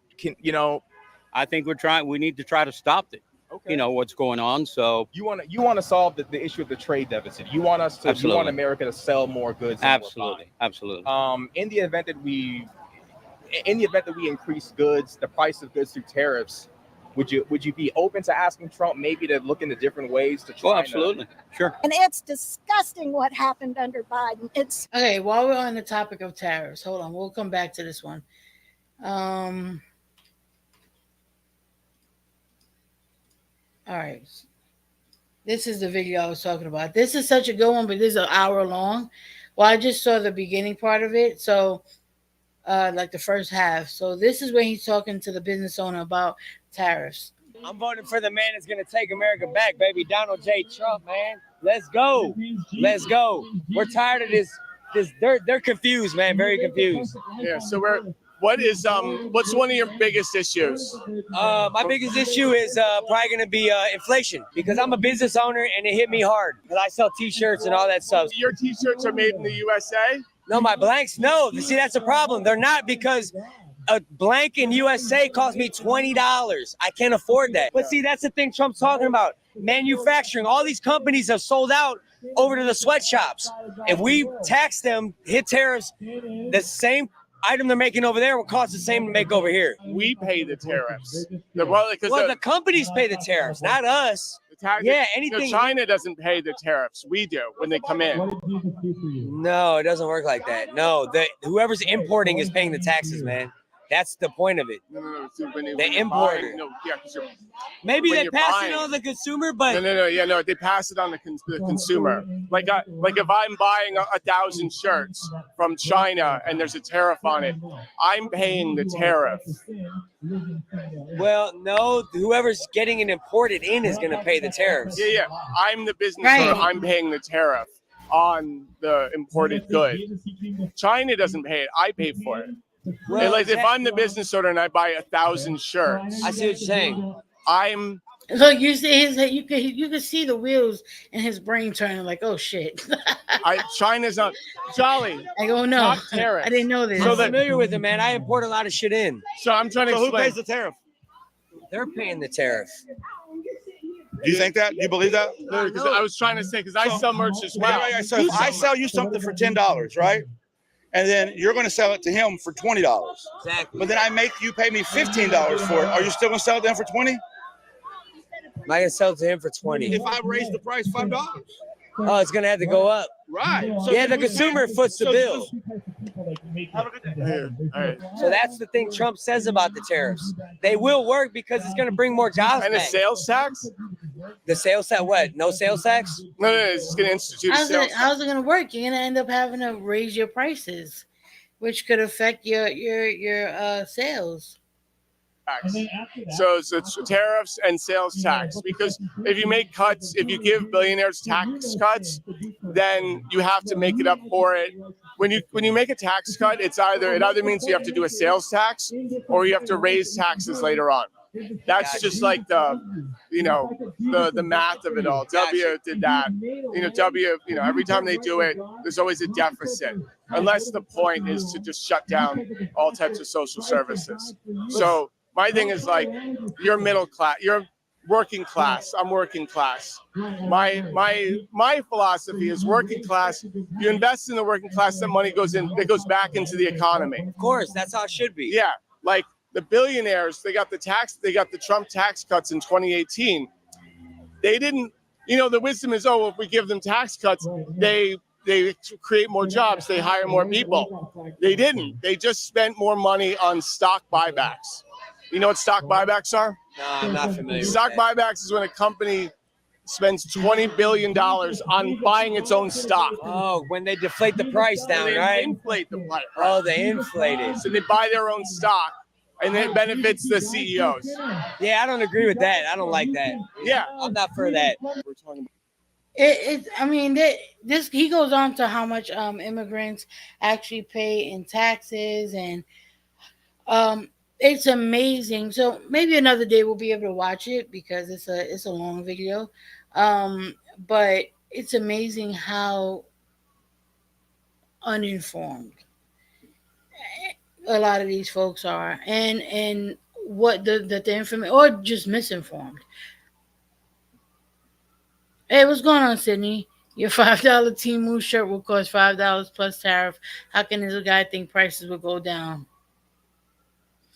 On that Jubilee. I still have to go over that, Vidal. On that Jubilee with Destiny, I about died when the guy was arguing that there are too many labor laws and we need cheap manufacturing jobs to lift people out of poverty.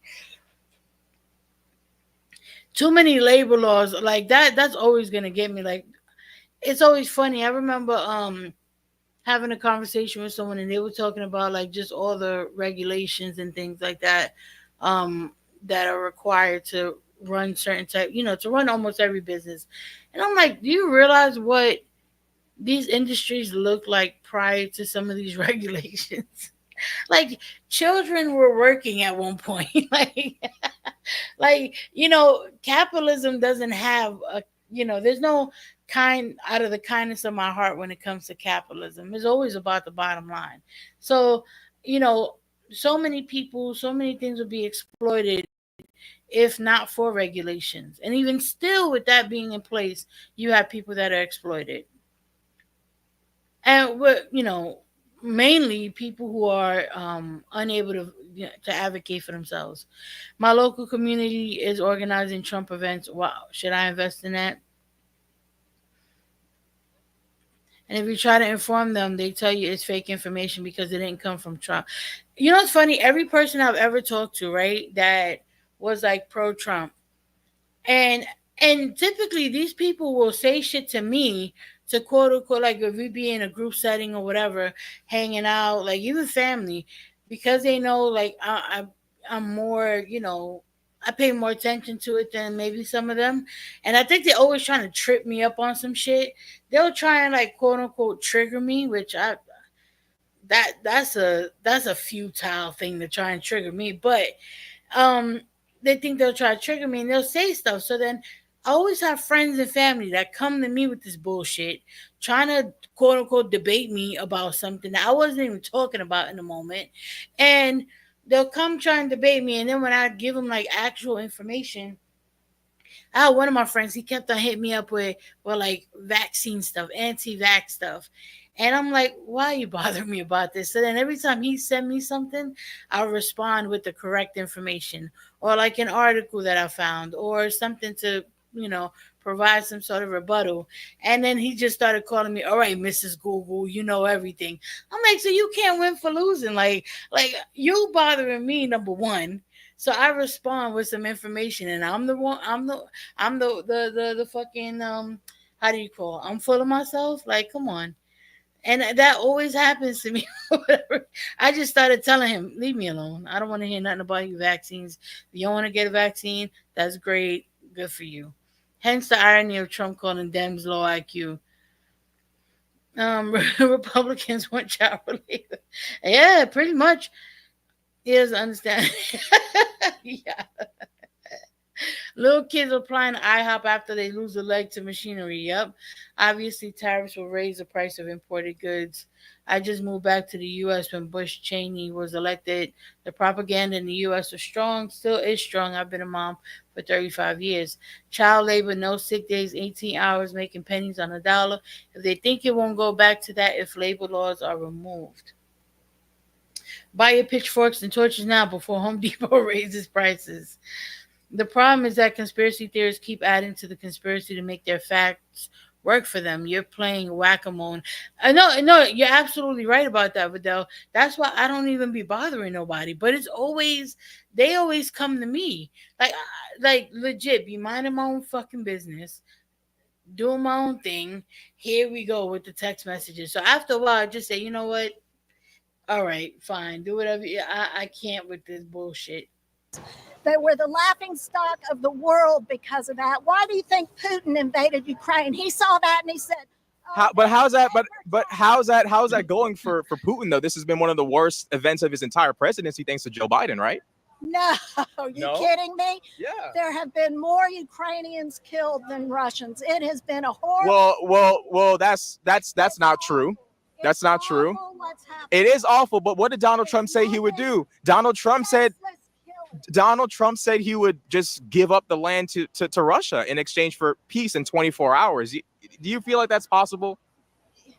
I think peace is possible. I think Trump has a plan. Trump proved that peace is possible because there were 4 years of peace and prosperity when he was in office. There were conflicts in the Middle East. There was Saudi Arabia, Yemen. There were no new wars. Those happened after Trump left. No, we were literally at war with our medical system. We were literally at war with our immune systems, given that we had an entire pandemic. Okay, so Trump didn't do like any foreign invasion or whatever. Or didn't start any wars or whatever. But we had a whole pandemic. It's amazing, like people just be acting like that just didn't happen at all. So, but what's Trump's plan? What's he gonna do with Ukraine? He's just gonna give up land to Putin. That's not strength, Break it down for me. You remember Trump, The Art of the Deal? Okay. He's a master negotiator. He doesn't put all his cards on the table. Right, He Taylor Noir. negotiates. He can lead a negotiation that will be successful for peace Okay. in the Middle East, in Russia, and in Ukraine, and around the world. Okay. Stay safe now. Be blessed. You will, actually. You will. Then you can. Bro. Watch on. Get it up, get the audio. English. Trump is going to pull the support out of Ukraine. Do you know what that's going to do to the world? Do you know how that supports Iran? Yeah, walk away. Walk away. You're trying to you're trying to explain. You're trying to reason things that can't be reasoned. Listen, both parties, there'll be violence. You know, absolutely not. That's not, well, no, that's not Trump true. will win tomorrow. The Demonstrably Democrats will definitely. Look at Seattle. Look what's happening in Portland, Oregon. Look what's happening everywhere. Well, I mean, there is only one January 6th, though. And I mean, in the indictment, he's proven to have, lied about the election being stolen. All of his highest advisors told him. His DOJ told him. I've worked voting. I've seen it through my own eyes. I've seen the craziness. I see people that are. If you like Trump, we're not on your side. Let's all get together. Let's be people again. It used to be back in the day when I was a kid, and I'm a little bit older. It wasn't about politics. It was about people together. Sports have changed. Religion has changed. People in general have changed. We don't have the unity. Kamala Harris is not going to bring the unity back. And I can guarantee you that. When Trump says the enemy within about people who aren't voting for him, his entire platform is based off of divisiveness. Like you cannot talk about, well, what we're missing is unity when every other word or every other sort of position he's taking is against a group of people. Like everything is about divisiveness as it pertains to like Trump's whole platform. Doesn't say that. Joe Biden doesn't say that. How do you justify that level of division coming from a guy who was president? One thing about Trump is he actually doesn't need this job. He's just doing it for America. The guy's been shot twice. That's not entirely true. Trump is facing like multiple felonies that can land him in life in prison. So he kind of does need to be president now. Come on. No, Trump doesn't need the job. He's got plenty of money. He's done very. I don't know if money can save you from trying to insurrect against the U.S. government. That's one of those ones where like you're either he's trying for his life here. Would you agree? Not he's trying to stay out of jail. I'm going to keep telling you what has Kamala done. She's absolutely in 3.5 years. Nothing has gotten better out of the Joe. That's not true. The Inflation Reduction Act was passed. The CHIPS Act was passed. Joe Biden has passed the infrastructure bill. I don't know if you're like out late at night, but I drive out late at night a lot. I can't go on certain roads because they're being redone, rebuilt. Joe Biden's gotten a lot of stuff done. Trump is promising tariffs, which is going to just raise the price of goods. He's an insurrectionist. I don't care about the porn star stuff. But the election stuff is insane. Kamala's promising a lot. I guarantee you she's not going to do it. She's great. She's saying that she's going to have first-time house buyers. She's going to lower the gas prices, lower this, lower that. But what has she really done? She was never really a good attorney or lawyer. She's never really done anything good in 3.5 years. She sounds like she's drunk half the time. She gets all these rappers. She's terrible. I think the rappers are great. She gets all these rappers. How did that find its way in there? What does that have to do with anything? To be honest with you guys can't play music that's not from like 50 years ago for more than 30 seconds because you'll get copyrighted. I think it's great that most people feel comfortable endorsing Kamala. I mean, the Puerto Rico stuff, come on. Like Trump knew that was going to be said. Like I said, Kamala's going to do so many illegals. And look what happened in Athens, Georgia. Look what's happening with the transgender bathrooms, all that different stuff. I'm telling you what the Democrats are going to do. They're not what I used to know. So why are you voting for Trump? Nice flag. Thank you. So my 30-second elevator pitch is basically I'm voting based on policy and the track record of President Trump. Let's hear it. Like during President Trump's years in office, the world was peaceful. Our country was more. Right, he did say that. He has concepts of a plan. Oh my God. And our enemies were at bay. So that's why I'm voting for President Trump. And I want my generation and generations to follow to not be worried about being drafted into a war zone. Vidal, I feel like the best way to deal with MAGA is how Walter Masterson or Robbie Roadsteamer. I feel like I know that name, but I don't. I'm not putting a face to it. They're LARPers, MAGAs, and act as absurdly as they do. No, that is a good way to talk to them because it really does catch them off guard. And it's funny when some of them recognize that they're being trolled, and then they gotta walk away or something. But yeah, I agree. It's probably the best way to handle them because it drops their defenses.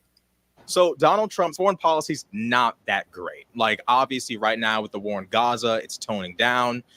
Even Israel saying that Hamas is no longer at operational capacity. Donald Trump wants to exacerbate that. Donald Trump does not want to send any more weaponry to Ukraine, and that's going to exacerbate that war. And possibly maybe even get a NATO nation state involved. Almost everyone of common sense is saying we need to support Ukraine to keep Russia at bay from our allies. How is that going to keep us safe?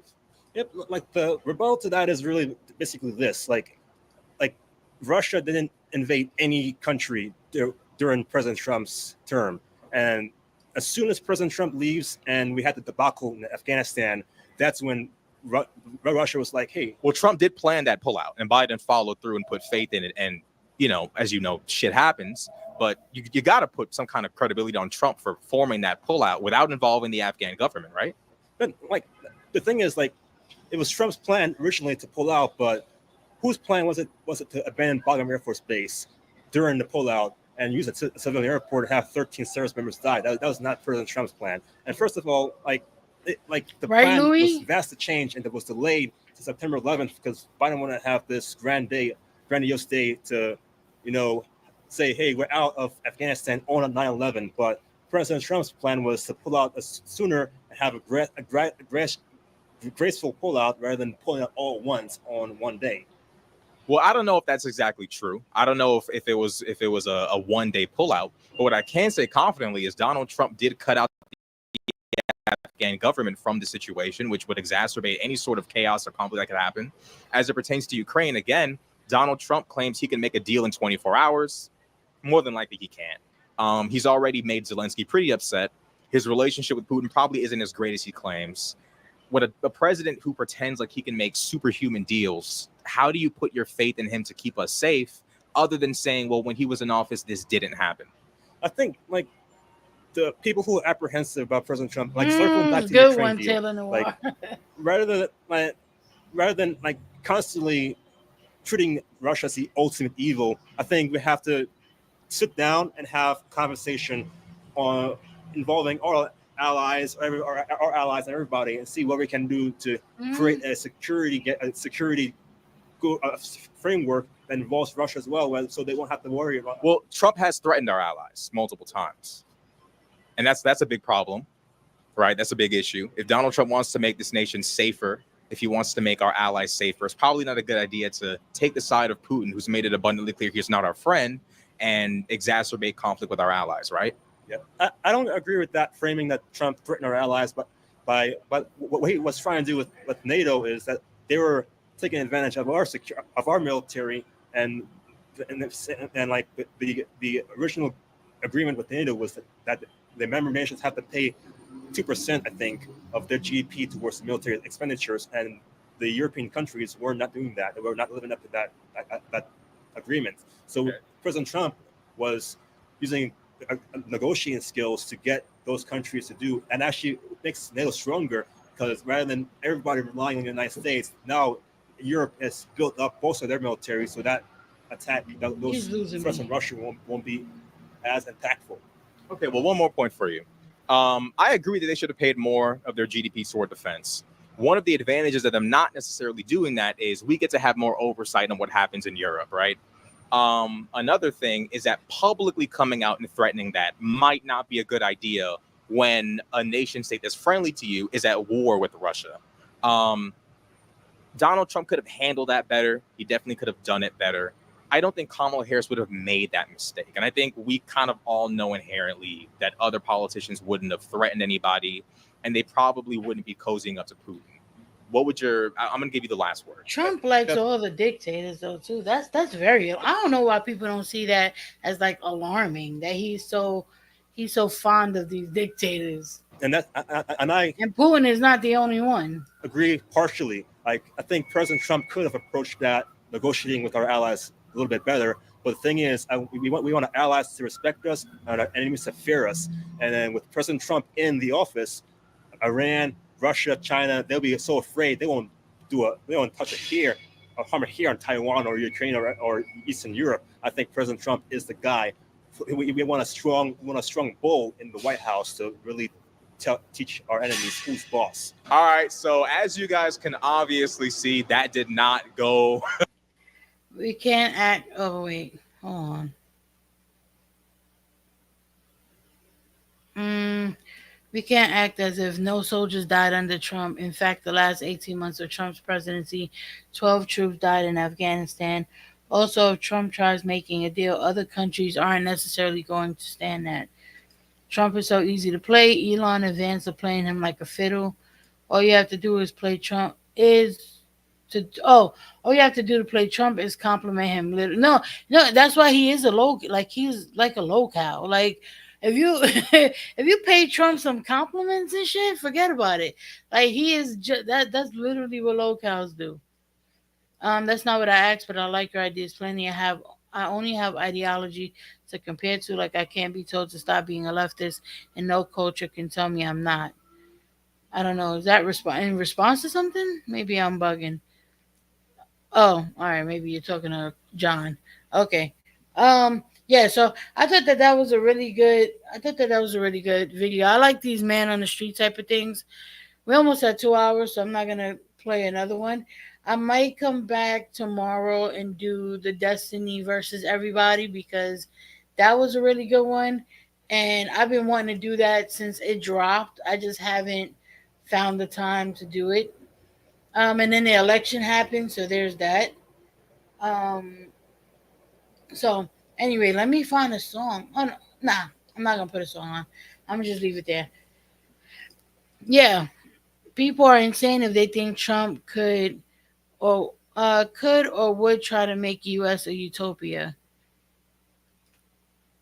Well, you know what it is too. Trump has no like real world. How do you call his experience has never he's not even a person that grew up poor and then got rich, right?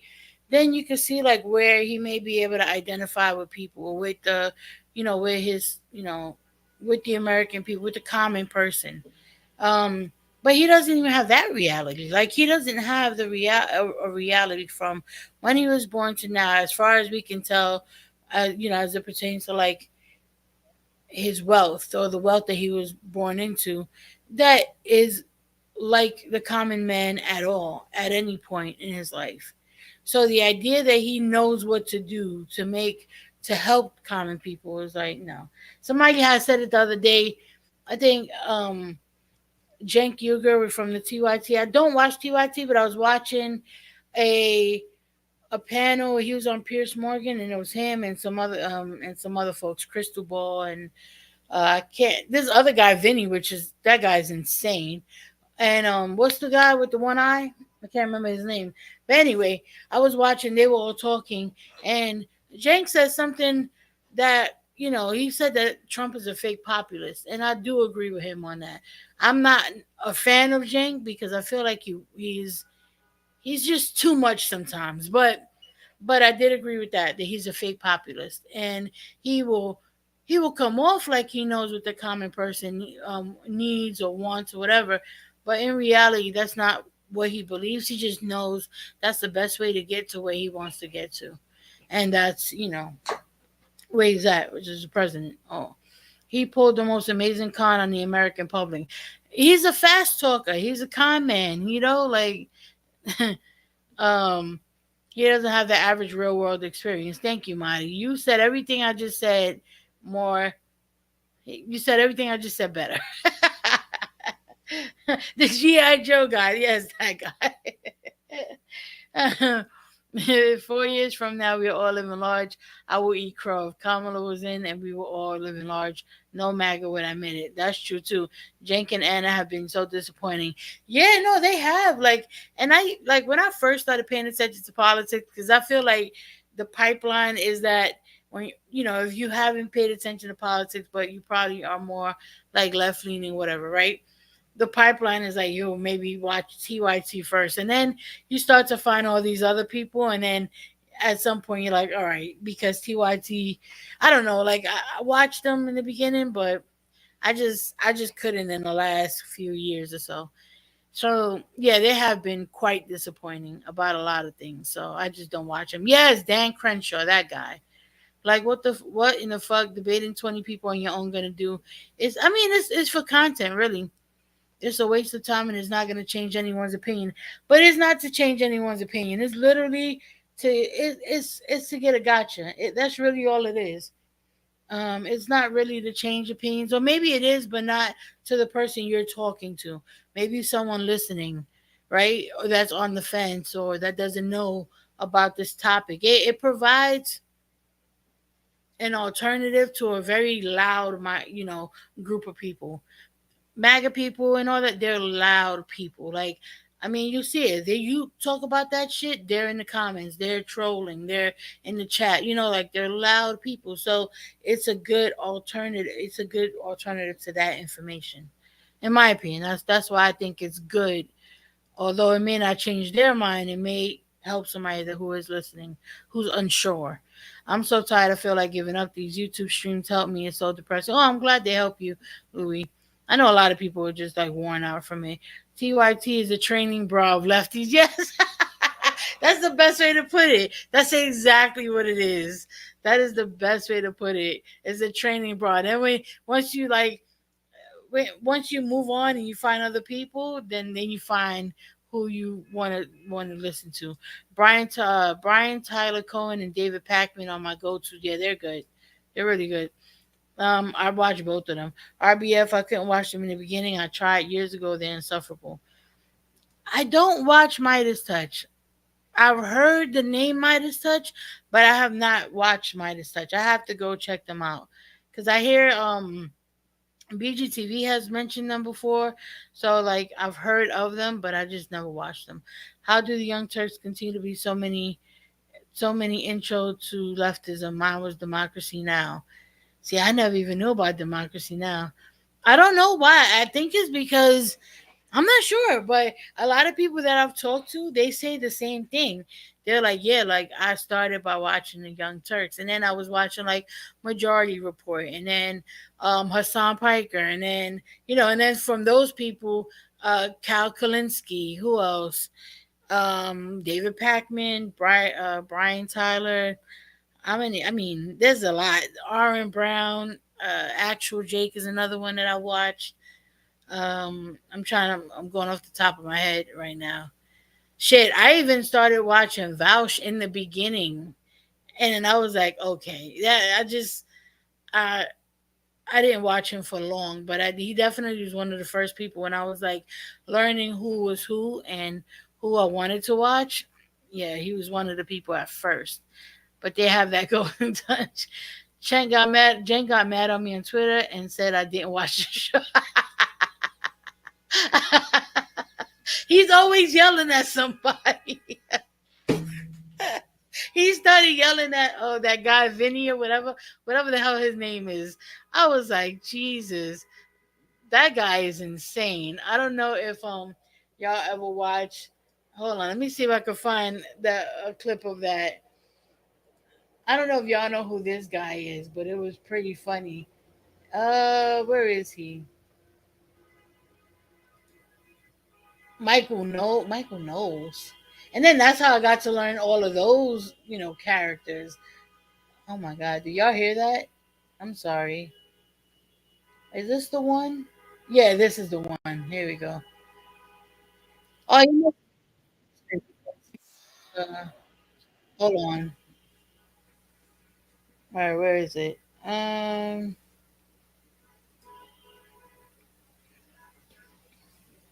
The yelling shit makes me lose respect really quickly. I think it's a win when I don't get blocked, so I'll give Jenk that. What do y'all think about Crystal Ball? I didn't know about her until she started doing content with Kyle Kalinske. That's his wife, I think. Yeah, now when they first started though. They weren't together. It's so bitter. Okay, It's so divisive. This fucking guy. American political discourse. Have you followed? Oh no! Oh, you're talking a funny girl. This fucking guy. Y'all see him? The guy with the fourth from Pierce. I'm gonna play it. Let me see if I can get him speaking. Well, would you like to see him bring people into the tent? For example, putting some people perhaps in his cabinet from the other side, bringing people in, being a genuine unifier. Yeah, and Pierce, I mean, he was already doing it. I don't know who this guy is though, and I need to find him because I feel like he probably has some good clips out there that would be hilarious to go over. If you watch the campaign trail, insane. He not only had Jewish Americans backing him in Detroit, he had Muslims going on stage and saying that he has the Muslim vote again. And I do think, Pierce, I mean, and just going back, Pierce, the Democrats had 4 years, Pierce. 4 years to prove everybody wrong and say, look at how bad Trump was. Look at what we've done. They did absolutely nothing. They got exposed and they did shit. Sorry for my language, Pierce, but this is what I want them to do besides being a unifier, because I wrote some of these things down. We need election reform. Number one, Pierce, the fact that California, Gavin Newsom, has made it illegal to even show your ID to vote speaks volumes on what these people want. Flying illegals to all these swing states is unbelievable. And all these battleground states, that's cheating. He has to do that, number one, too. I want him to get all the Epstein's list, and this is not unifying, but this needs retribution. We need exposure to all these people. Epstein's list and holding all these people accountable for what they did. January 6th, we need a full investigation. I know, excuse me. Yeah, Gutfield is a huge hack, but I don't necessarily disagree. Stolas and that Pierce Morgan is one too. Yeah. Okay. Listen, get rid of that bullshit. Been friends for 10 years. I'm sure that list is really forthcoming. By the way, I mean, it's true. How the hell are you gonna talk about get the people on that visited Epstein's island when there's multiple pictures with Donald Trump like that? Supposedly they're like cool, or they were him and Epstein. Like what? Okay, yeah. Switch everything on Donald Trump, not Bill Clinton or any of your go-to Democrats. But anyway, let me finish. Okay, the question, I don't know, maybe I didn't go back enough. The question is regarding unifying the country. This is his response. January 6th. Donald Trump was his best friend for 10 years, so conveniently ignore that. Yeah, okay. Yeah, they were best friends, yeah. The January 6th investigation, the pipe bomb investigation, Pierce, I think he needs to pardon all the people that didn't do anything wrong, that were just standing there. They got freaking 20 years in prison. Yeah. Oh my God. Yeah, it was an insurrection. No guns, no nothing. Nobody got killed. The only person that got killed. The trouble, Vinny, the trouble is, it's so funny though.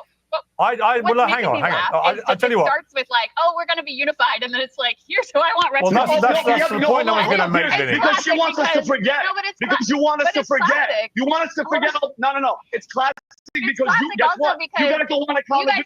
You don't want accountability. No. Let me finish. You don't want accountability, and that's what you Democrats do. Yeah, hold on, accountability for all the bullshit. All right, this doesn't sound very unifying now. Let me just hang on. It is like a Jerry Springer. Like I've only watched it a few times. Look at Jank's face in the middle. You know who Jank reminds me of? And maybe some people might be mad at me comparing him to that person.